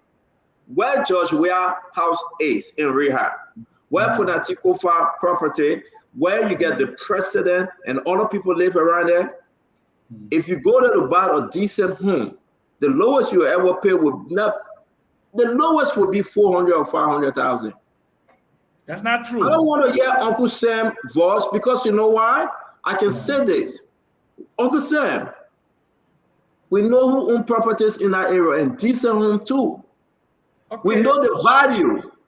No, Stanton. Stanton, Let me I like what Paul said. 1 second, you finish. It said properties.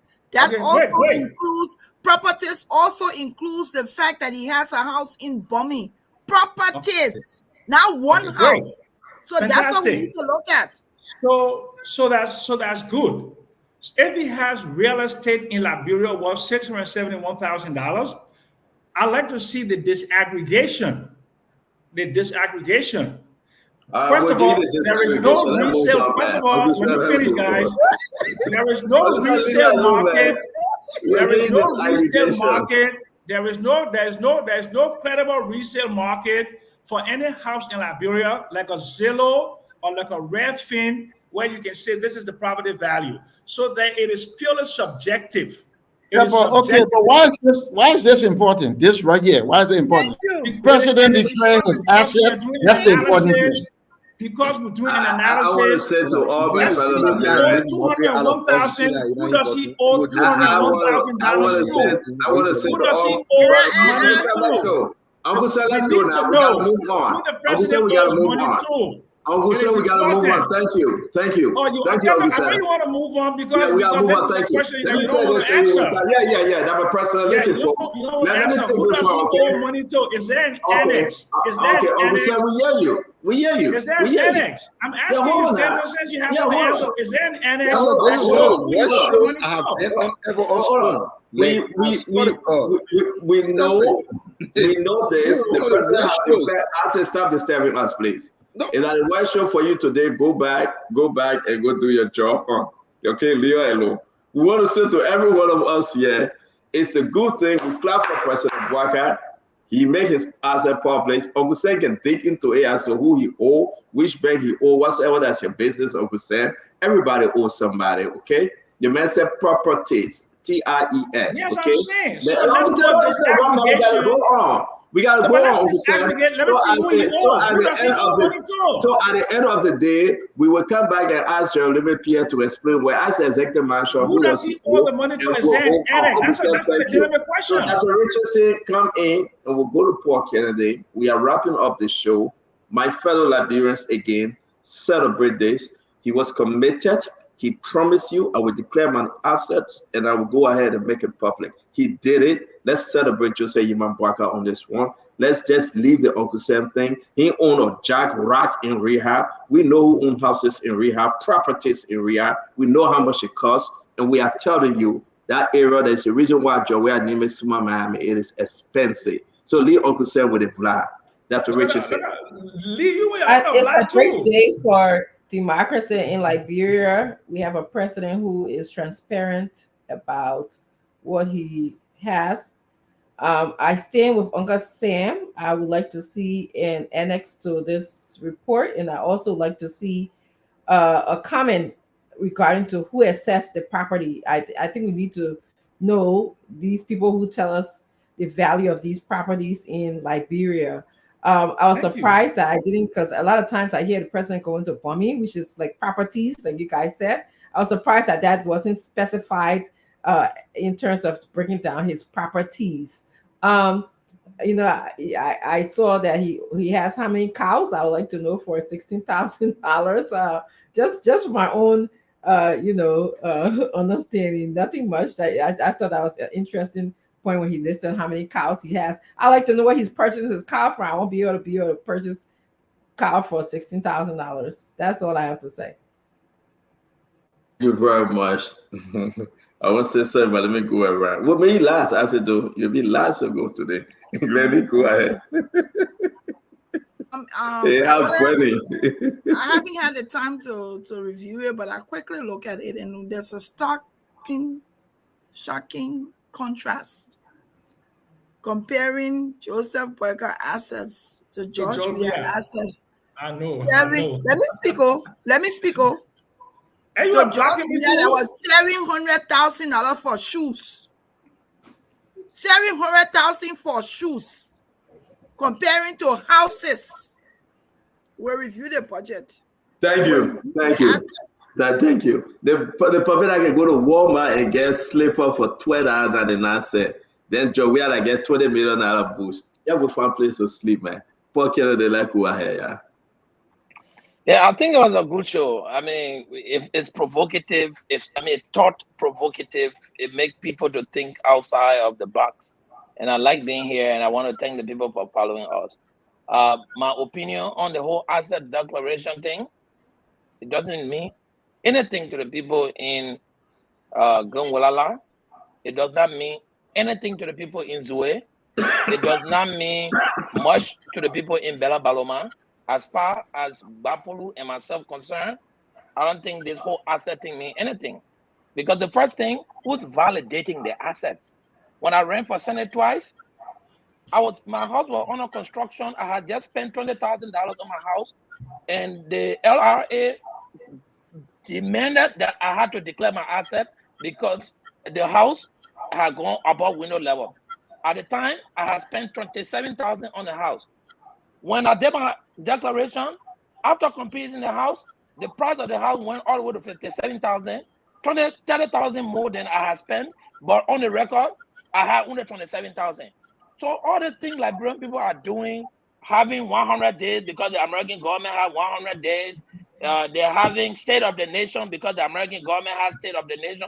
Darrell Dillon declared after he had $5 in his bank account. 2 years later, he had over $900,000 there. So what is this whole asset declaration about? Is it realistic? I don't think so. The purpose of asset declaration is to deter corruption, is to make sure that accountability is enforced, is to improve ethical standards, to talk more about identities and monitoring, evaluation, and complying with regulation. None of it means anything to Liberia. I think the whole asset declaration thing is just a big flow show, and people do it only because they want to do. People declare their assets and still go back to steal, and Liberian people don't do anything with them. That's my opinion, and you take Ryan, show me. You know what? People that get a property over there, Joe, we are as president for 6 years. He put his security in the property and refused to pay, and they are yet jumping around. People are complaining. A property over there worth a lot. We shouldn't sit and joke. Just say Yiman Baka, every Liberian should be celebrated. It took Spoon Network to publish George Weah asset for all the fake information. In less than 5 months, Yekan Poglakpo, Yekan Keke, Yekan President Joseph Yiman Bwaka, he declares assets and he make it public. You should applaud him. At least. We did. No, Uncle Sam, please. No, Uncle but Sam, you said we did. I will leave that show. I will leave that show if you interrupt me, please. It's embarrassing that you cannot speak truth to power. Where were you? Why you couldn't ask George Weah to publish his asset and show the $20 million boost? Don't do this, Uncle Sam. Appreciate we have a good leader at this time in this direction that is willing to act upon what he promised. Come on, man. My brother Al Hussein. And you know what, Fafadiga? Let me keep you after I said do. I can see that in your face. Let you hit Tabata. So let me take that to ball play for Monyo. Then he will go for it. Then he will come with that nail him. Let's do that. That's a ball play, please. So first, this whole property valuation thing, while Uncle Sam does have a point, Uncle Sam, they do property valuation here. It would be as close to an exact science like we do in Philadelphia and New York, but they do it here. They have realtors here that will come and they'll do property valuation. So they give you a reasonable estimate of a property. And Stanton is right. In that particular area, the prices of properties are very high. That said, I think the more important thing is that the president declared his asset. I think that's laudable. First of all, I have a lot of respect for a president who have worked in government for so long and declare his asset with all his longevity, all his years of service. He have worked with integrity. He doesn't have a whole lot of baggage behind him. But what's really stands out, and Glennie was trying to make that point, is that with all the activity, look at how much he has. You juxtapose that with a person who served in a short period of time, and look at how much they had. It speaks to the character of the man and his conduct in service. So I applaud him for that. I do want to say that moving forward, I hope that asset declaration will be a requirement before you take public office. In other words, when they nominate you for a job, don't go to the Senate for confirmation. Declare your asset first so the public can know. I understand Paul's frustration because people, it looks like it's just a show. We declare asset, but the truth is, if you declare your asset toward the exit of your service, we can put the two together, and the LACC or whoever can make the case for whether your gains were honest or not. I think we shouldn't get weary in trying to close all of the holes or bring about integrity in government service. The president did very well, and others should follow his example and do the same. And so I commend him for that. Thank you very much, Dr. Boplat. Let's go to former Deputy Minister for Youth and Sport, Minister Asido. Yeah, Stanton, it is. I know you want everyone to come live in the way you think, to think the way you think today, but unfortunately, it does not work like that. It doesn't. I think it was a good thing that President Boakai declared his asset. I mean, you should give him a pile of applause for it. It's not the worst of thing on the planet. It's a good thing he did. But a few things now we have to look at. The issue of asset declaration was not to be in conformity with the law. The law only asks you to declare your asset with NEC, but publishing it is the issue of integrity on yourself. And it's fine. You can look for all of the costs you want to. But President Boakai will not be owning a home worth $600,000+. Not the home in rehab, no. My best guess is you may not have gone to Liberia over the past 200 years, but if you did go there in the last 199 years, it doesn't worth $600,000. No, it doesn't. Like everyone is saying, again, we have to applaud him for doing that. I'd take it as public pressure. It's not something he wanted to do, but he had to do it because the public. But again, it's better late than never. Bombing, I don't think you can have home in bombing for 100,000 in no. Or rehab. Oh no. Yes, you can have home up to 1 million in rehab. But President Boakai house that he in, the house that I pass through every day. No, it's not 0.5% reach to 650,000. No, it's not. Again, there's not a matter of argument for me. Anyone can talk as much as they want to, that's fine. But again, I will end. If you had gone to Liberia in the last 199 years, that house plus all other houses together, they ain't reach it. But overall, it's a good thing he did, because of public pressure. He did. This is not about George Weah. Asset declaration is not the asset you got within certain time you serve or certain time you were whoever you were. It means from the day your man born you. From the day your man born you, whatever you had up to the time you declared that, hey, man, George Weah was a footballer. He played football. He was a star. So you can compare as much as you want to. It's a good thing he did. I give him, appreciation for that. I applaud him. But in my mind, it was not a realistic declaration. And that's the truth that he knows. If we can see the evaluation of the property, by who did it, how they come up, then maybe we'll go further and give him a whole.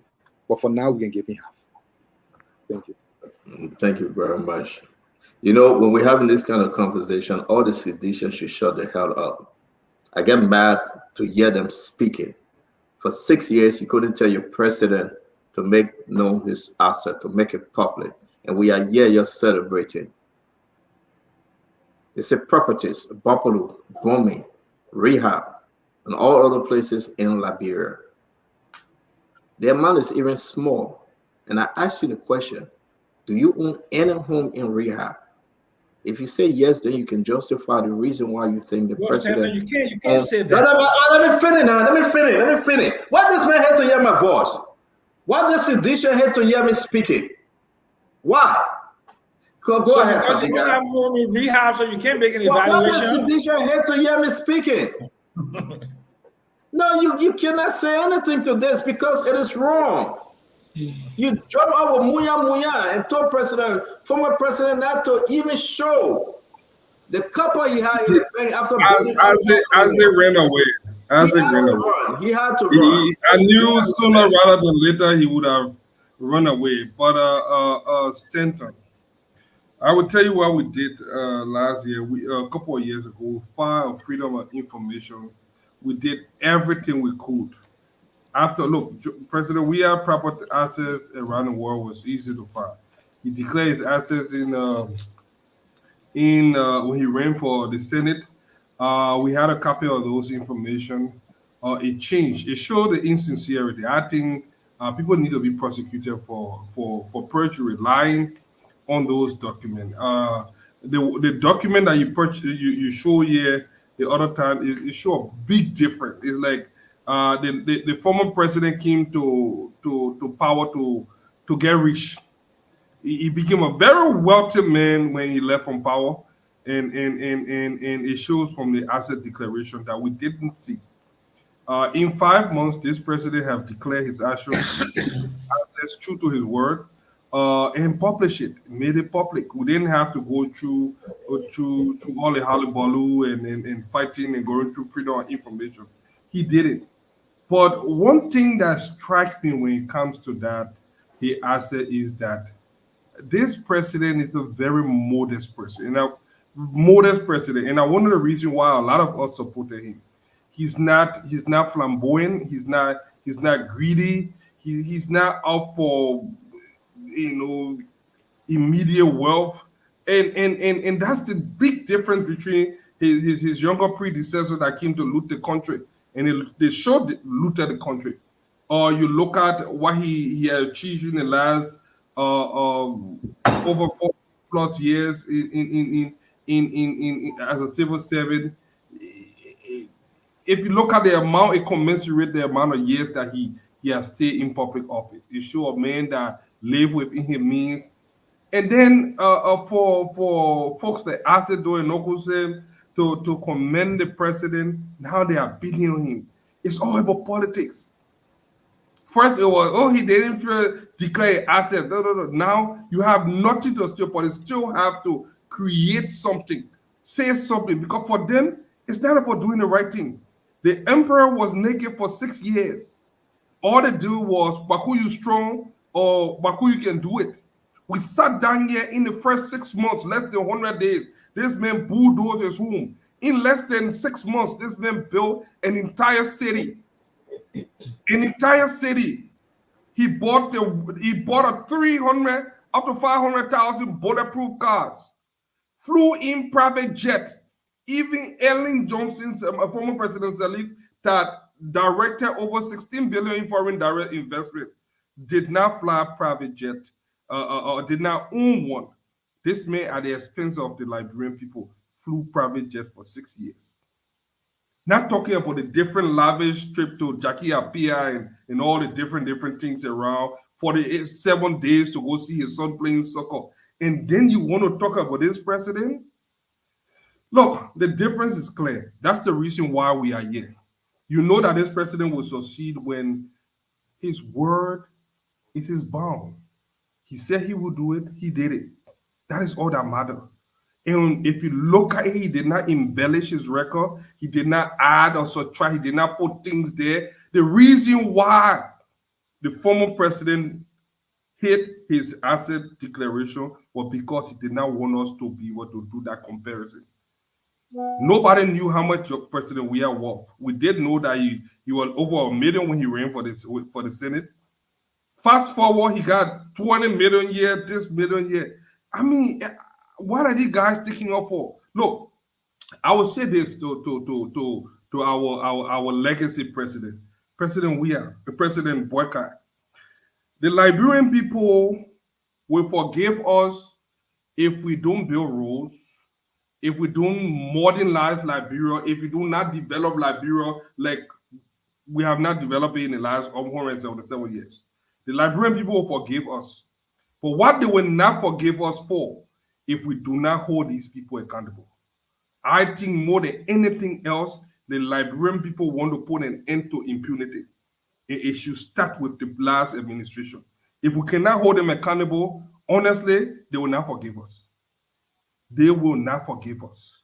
The reason these guys are here sitting there and thinking that it is joke, that they can play fun other things, is because they are not embracing. They are walking around here with their loot, thinking that they will get away with it. Fadiga, thank you, Dr. Goblet. Thank you, Paul Kennedy. You finished, Fadiga? Are you done? I'm done. Thank you. So I want to say, listen, guys, like we promised you, we will be calling Farmington Hotel before we leave. Nelson, come on, let's call them and see how much for room. We'll continue the story about the House of Representatives tomorrow. But to all of our many fans, I want you to celebrate a good walk. As we all know, the president has published his asset. Thank you for the great initiative and setting that example. Nelson, all to you. Okay. Yeah, good evening, my friend. How you doing today? Hello, this is Farmington Hotel reception. Yeah, hello, my friend. How much for your room this weekend? How much per night? Hello. Ask Nelson. How much per night for this weekend at Farmington?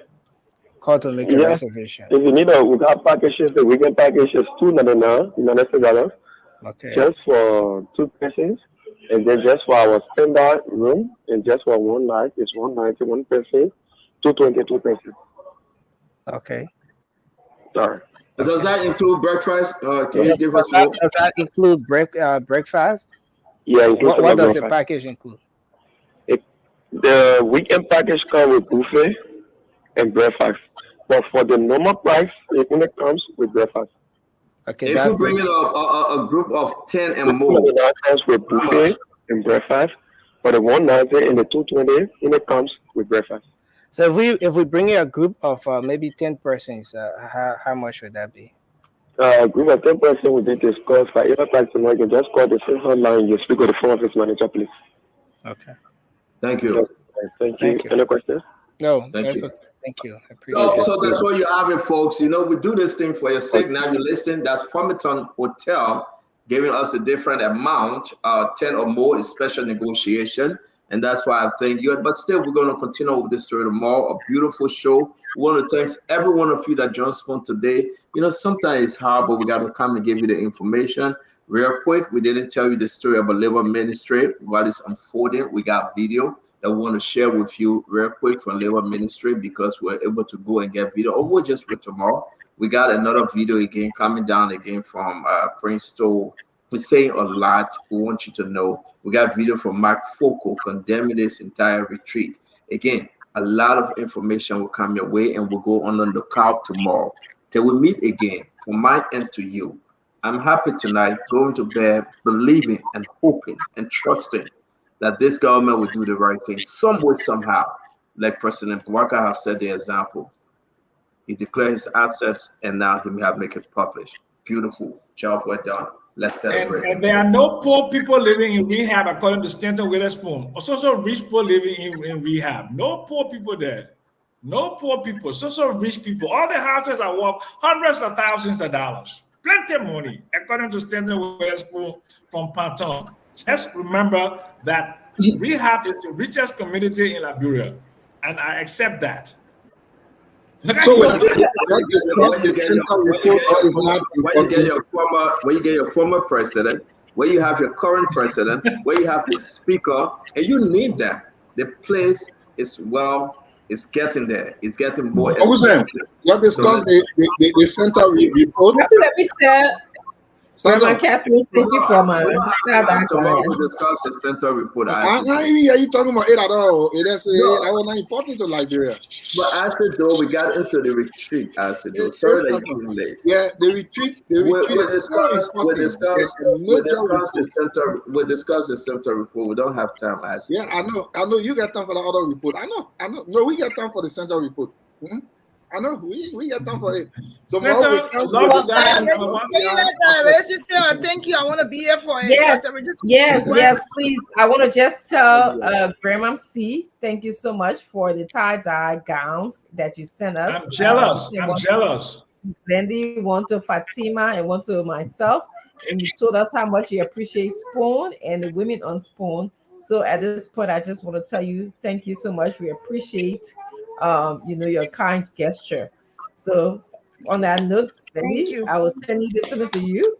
You'll get a call. What about those who can support women on Spoon? They getting some? Good night, everybody. Yeah. Good night. I have to give an into Grandma. Good night, everybody. Good night. Love you guys. Bye. Take care. Thank you very much, Dr. Richardson, Paul Kennedy. Thank you, Nelson. Thank you very much. It was a beautiful show. Till we meet again tomorrow. May God bless you. May God keep you. And may God bless our fans. So all of you out there, I think we are walking a good walk. We're getting there. It will be okay. We are not there yet. It's not 100%, but it will be okay. Okay. We love you. We say thank you for following Spoon every day. You are doing extremely well. Share the program. Let's think Liberia. Let's love Liberia. And together, let's build Liberia. It is important for every one of us. Every little step down the way is progress. Okay? We say everything about Funati Kofa, but at the end, I will say this to you. I think on this one, he's doing better than the Pro-Tem. I'm gonna just say that as my last word. On this one, I said, Dokama, I still see you in the back. On this one, I should say this to you. I think Funati is trying to give the information the best way he can. He's trying, and let's get it out of him. Let's push him. Okay?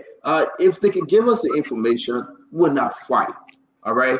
We will be straight up. We'll give it to you. So that's why we are pushing him. Okay? We are not going to play around because of friendship. We are going to ask him, did you ask UNDP? Did you ask the hotel? What are the numbers? What are your first projection? The budget outcome? That ask him the line, and he will answer your question. I think he's getting there, Don't get frustrated. But when they try to hide the information, then it make them mad, So I should give it a Funati today. I'm not there yet, okay? I am not there yet. But I think he can answer more questions. The fact that he answering your calls and your texts, I want to tell you that he's trying. It's kind of different. That's why you see I'm kind of mellow.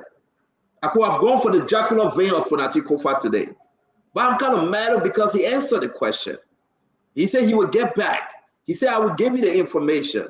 We're not trying to spin things over here. But the fact remains that he's getting somewhere, okay? So Funati Kofa said my guys received DSA. Yombli Kanga Lawrence said no DSA. That's one. Funati Kofa said we are operating on this and we asked UNDP. Yombli Kanga Lawrence said 50,000. Prince Boy said 47,000. The other person said this one. So it's all conflicting. We will get to the representative. We get to the bottom of it. But at least Funati is ahead of the Senate with the information. And that's what I want to leave for you tonight. He's moving somewhere. I said, I don't know. Nelson, you hear me? Funati surprised me today. He's not there yet. Don't get it twisted. I can beat on him any second. But with the pressure that is on him, and he's trying, it's like he's ahead of Yombli. He's ahead with the information. He's trying to be transparent, but transparency gets different turns and different curves. But he's got it. Listen, take it from me. We'll give you more tomorrow. I believe it. And thank you very much for agreeing with me, folks. Seriously. He may not be your angel. He may not be your perfect man, but he's trying right now with the tension, the stress. You see, I try to be transparent. and I will tell the Liberian people the truth. So tonight, I'm going to beat him again tomorrow. But tonight, I give it to Fonati Kofa, because I think that he did something different this time around. Seriously, I want you, if you can call him, if you can text him, if you can reach out to him, I want you to give it to him. We push him, and I think he's looking at the guys. He said, listen, people are too angry in Liberia. People are too frustrated in Liberia. We got to get it right. So if he's hiding anything, we will dig it out. But right now, he's ahead of Yombly. Right now, he's ahead of Yombly with information dissemination. And I think we should give it to him. Give it to him right now. I know that it's not over yet. I know we're talking about how much money come in, and we'll go back. But he's getting there. I like the conversation today, Asido. I don't know. I do. I'm not saying he's 100%. I'm not saying he's right. But I think that I like the output. I think that I like exactly what he did. And I think that he hit me. He hit me to a place that I want to come to understand that he's trying. What say you, Asido? What say you? I guess Charlene LIB said it's true. She believed what I said. I got Barbara White say yes, he is. And guys, I'm not trying to convince you, but I'm convincing myself that I'm surprised at this Fonati Kofa today. So Barbara, I agree with you. I said my Jesse's son. You know what? Let's go ahead and say this thing. If it's true, let's say it. Today, I think he's ahead. I said though. Yeah, but actually, if you were asked me, I don't think you need to be surprised at what Fonati is doing, the speaker. Remember, as deputy speaker, he led a charge of responsibility. Lots of his colleagues have always seen him as that indispensable leader of the House. That's the reason why you saw, despite the infusion of cash during the speaker's election, he still came on top. And I would predict that if we were to have the election again over 10 times, he will still win as a speaker. He continues to show leadership of reality. He's one person that don't believe in propagating leadership, but showing leadership by actual things that happens. And that's why you see. Sometimes you can believe it. If you are in a House of Representatives, you know they are all equal. They are all representatives. You just say, okay, come and lead us for now, but they are all the same. So the pressure you will go on from your colleagues. Some things you don't want to do, you want to go, well, don't mind these people, who got to go, we representative, and they did that. He got to always come back against it. A lot. He's been taking decisions in a different path. And I like him for that. He has shown what leadership means of a person with the heart of leadership. So kudos to him. I mean, he is on the path to greatness, and that's why I'm always happy to have him on my team as a supporter of His Excellency President Weah. And I know he will always reach out to the President Weah, to ensure he gets bits and pieces of things he needs to do rightly. And these two men have been so great together, and we can also disagree or agree, but extend thanks to President Weah too, who continues to put the speaker on the right path to see things differently, to do things differently. And so he's good. He's good. Let me tell you something. I straight up with my folks, and thank you for trusting the network and every one of us. If when I think we're going to get it twisted today, I was going to tell you, and I thank you for agreeing with me that this is a big something for the country, and I hope that we can push the rest of them. Not only Fonati, we can push them. We can push them so hard that they break, because it's about Liberia. So again, like the president declaring his asset and making it public, super. Kudos to Jose Yema Bwaka. That's our papi. That keke. That I pakupa. It gave him any name, but he marching towards that. Again, I just wish that Yombly can do the same. I wish that Yombly and her team can be straight up. That's just me. I just wish that. And listen, let me say this. You don't know my relationship with Yombly Kanga Lawrence. Let me say this. Okay. Let me ask you one question. Can I just finish? Finish. You don't know my relationship with Yombly Kanga Lawrence, okay? Yombly and I can talk. Through all this thing, we've been talking. And I call her my senator. but sometimes we got to hold them responsible. Okay, she's trying, but when they err, we got to step and let them know. So it's not about targeting anybody, but for Natita, I can beat on for him to be engaging. Listen, it's surprising to me. I think he's making progress. So give it to him. We're gonna hold him responsible. It's not about making point of targeting anybody. No, it's about seeing Liberia better. And that's what we need. We need to make Liberia better. So talk to me, Fadiga. I don't know why you came back on. This is Acid doing myself. And answer the people. I came back because this tricky will not work today. I will say this. I'm trying to bring this sidekick somebody in to join us, but I don't know whether I'm allowed. I'm still fighting this thing. Mama, you're not supposed to be here. That was 30-minute show. I said do it myself. You're not supposed to be there.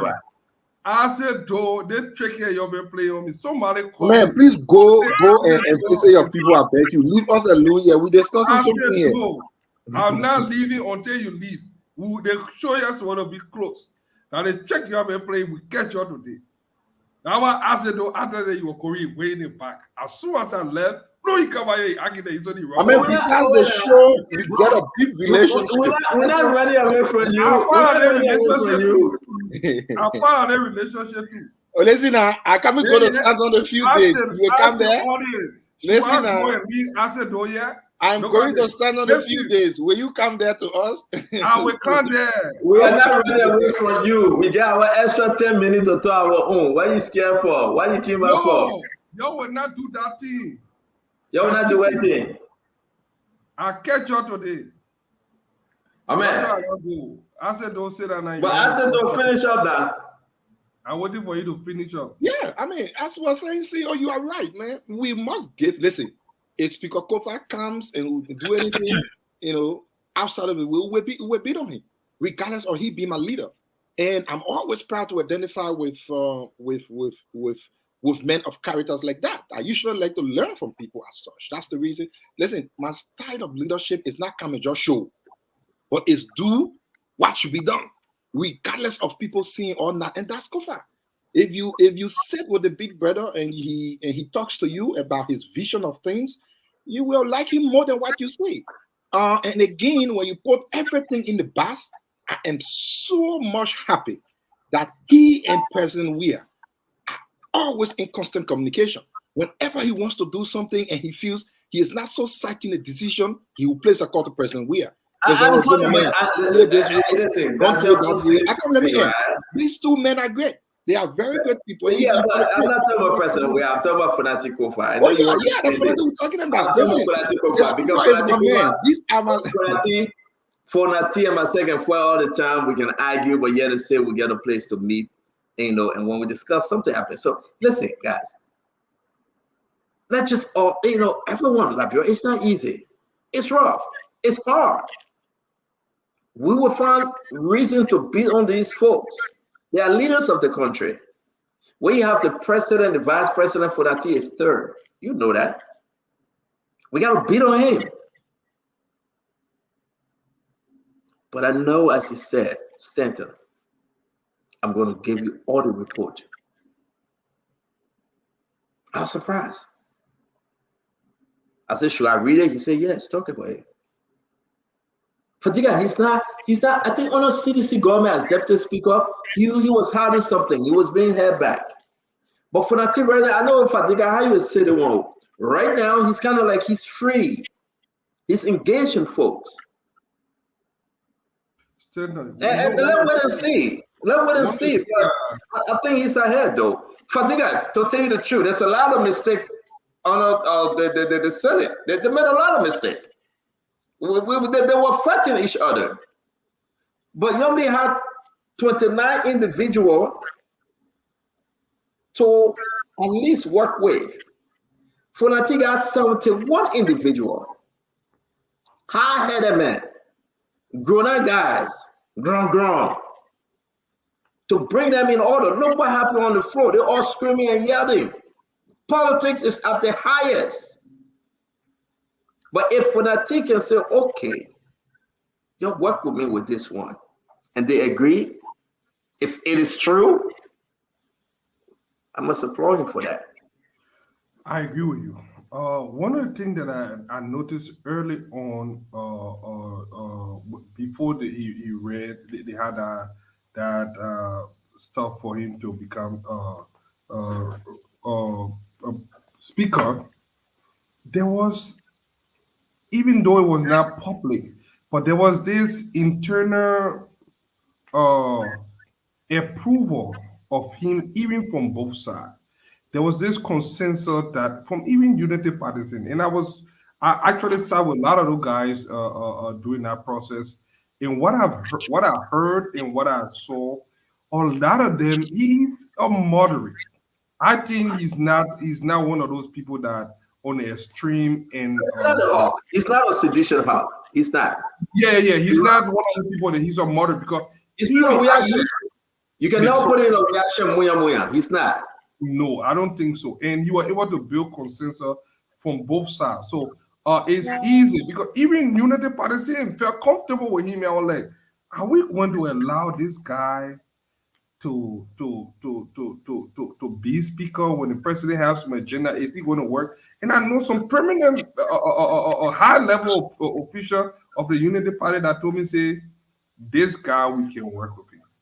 So if he continues that way and he's not one-sided, I know Isaac, everybody trying to claim him, the Isaac, the CDC people try to claim him, but I think he has placed himself in the middle. If he stays in the middle, it will work out for him. If he goes on the extreme end, he won't last.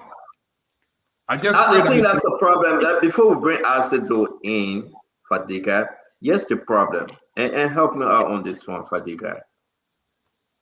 Whether Funati running 2029 or whether George Weah running, representing CDC 2029. I know I'm going to make a lot of people mad, Fadiga. If CDC want to win an election, they shouldn't carry George Weah. Well, I disagree. Okay, but that's what I'm saying my own. I'm saying my own.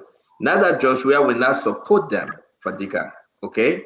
But I'm saying if they can cut a deal with George Weah and put another person ahead of that party with George Weah's support, the chances of winning is high. If you bring the George Weah in, people mindset you are bringing the Jefferson Koji, you are bringing the Samuel Twe, you are bringing the Samara Wodokori, you are bringing the Janka Cole, you are bringing the group that they don't want to talk about. And that's where I'm coming from, Fadiga. You said Funati is a moderate. He can go across the aisle. He can speak to Unity Party folks, a former Liberty Party. He can sit down with Musa Hassan Bedete. He can talk to Yomli Kanga Lawrence. He can move. Internationally, he's moving. I'm not here to celebrate him, but I want you to go back to the record. And what is happening now, that everybody is focusing on the lawmakers, he's way ahead of Yombli on this one. On the retreat, he way ahead of Yombli. I can give you so many different points till we can get the full story. One, DSA. He's admitting and say, yes, we got the DSA. All our people got it. Yombli saying no. Prince Boy said they got it. Snow said they got it. Yombli saying we didn't get it. Amara said they got it. That's 1 point. 2 is about the budget. So when I'm saying that he's way ahead, we can list them, we can name them, Fadiga. I mean, you tell me. I think comparing the two is like comparing apple and oranges. They are not in the same league. They have different. But before I get to that point, let me talk about the No, get to the point. Get to it. Don't jump. No. Let me say, on that trend, let me say, they are both in different leagues. Yombli is in a league of her own. She's in the Senate. They higher up there. I think they are still under what you call the legislators, though. They are all together. But what I'm saying is that she has. So what league you talking about? I think she has more. He's third in line. Yeah, but she still have more load on her shoulder. How so? Yombli a pro tem and Funati a speaker. Who holds more power? In a sense, based on the order, Yombli has a lot of power. Are you kidding me? Then the speaker? Yes. Can somebody get help Fadiga? But because our country, it's not what you would say. Let's go by what the Constitution say. Even with the Are you saying that Yombly, the protein, has more power than the Speaker of the Republic? Well, if I don't know what you mean by he has power. Is he being the third person in the country? You want to tell me that Yombly Kanga Lawrence have more power? And everybody, I want you guys to please talk to Fadika. You want to tell me that? I don't know what you mean by power, but yes, I think Yombly you has. didn't ask me. It depends on what. Listen, as per the Constitution. As per the Constitution, is Yombly still has enough. Yombly with more power in the Senate. Oh man, but let's end this show, man. I don't know what I said. I think you're comparing apple and oranges. What I'm saying, I don't know how you arrive at that conclusion based on what you're saying, but I like to talk to Acid. When you came by, you spoil our show. This is Acid. Yeah, because I don't want Acid to be talking Tabata. But let me say this. I mean, but you alone stay. Let me lead the guy. I'm not talking to you. You not tell the people say Yombly got more power than the Speaker. That's not true. Well, that's not true. Power. That's not true. I mean, you got to go back and learn the Liberal Senate. That's not true. The Speaker holds more power. In what sense? Than the protem. No, you didn't ask. You just ran to say Yombly have no power. That's it. Can you count? That's it. I beg you. Can you count the show? Let the guy leave me alone. I don't want to see this guy. Please. I don't know what I said. Don't left from here, man. I mean, I'm not feeding you back. I said, though, thank God you're coming back. I said, can't tell your brother. Your brother said that Yombly got more power than Fonati Kofa, who is the Speaker in the country. That's why you got power.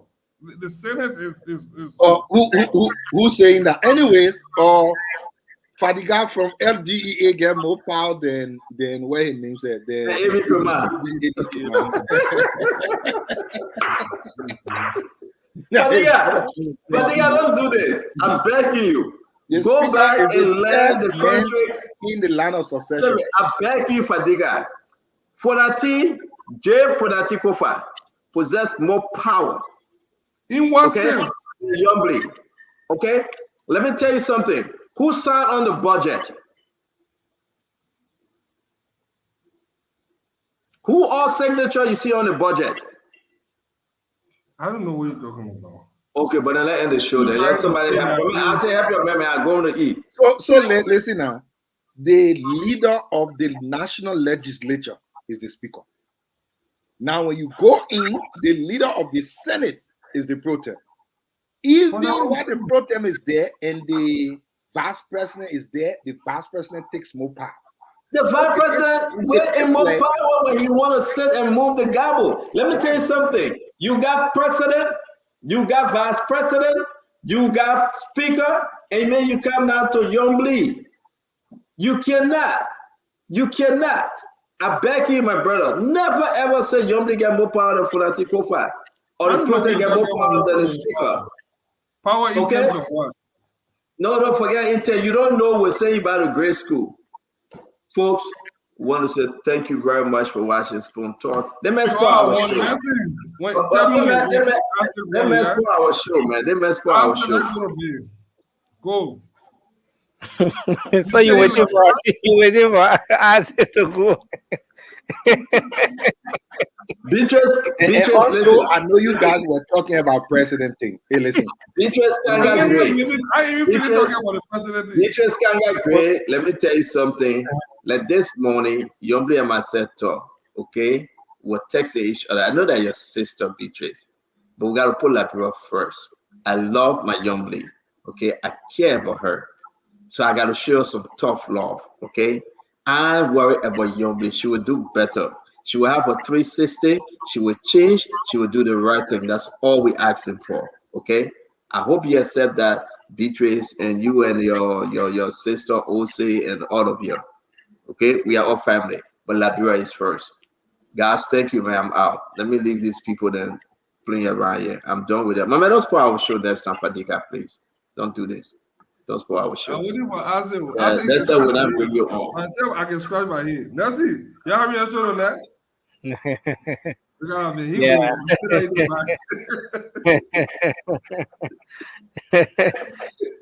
Very good. You go say that.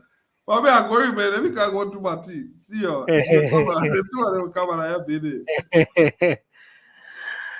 Well, folks, again, we want to say thanks to everyone for being here tonight. Thanks to all of you for watching the show. Thanks to folks across Radio Land who called in, making your contribution. We appreciate you across the internet as well, on YouTube, Spoon Talk Live on Facebook, Spoon TV, Fabric TV, and Super TV.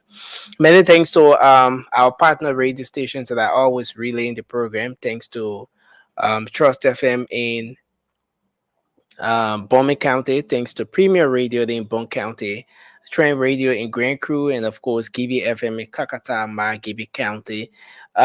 Yes, we'll be here tomorrow. Spoon Talk will be back on your radio. Until then, have a good night. I'm Nelson Collier.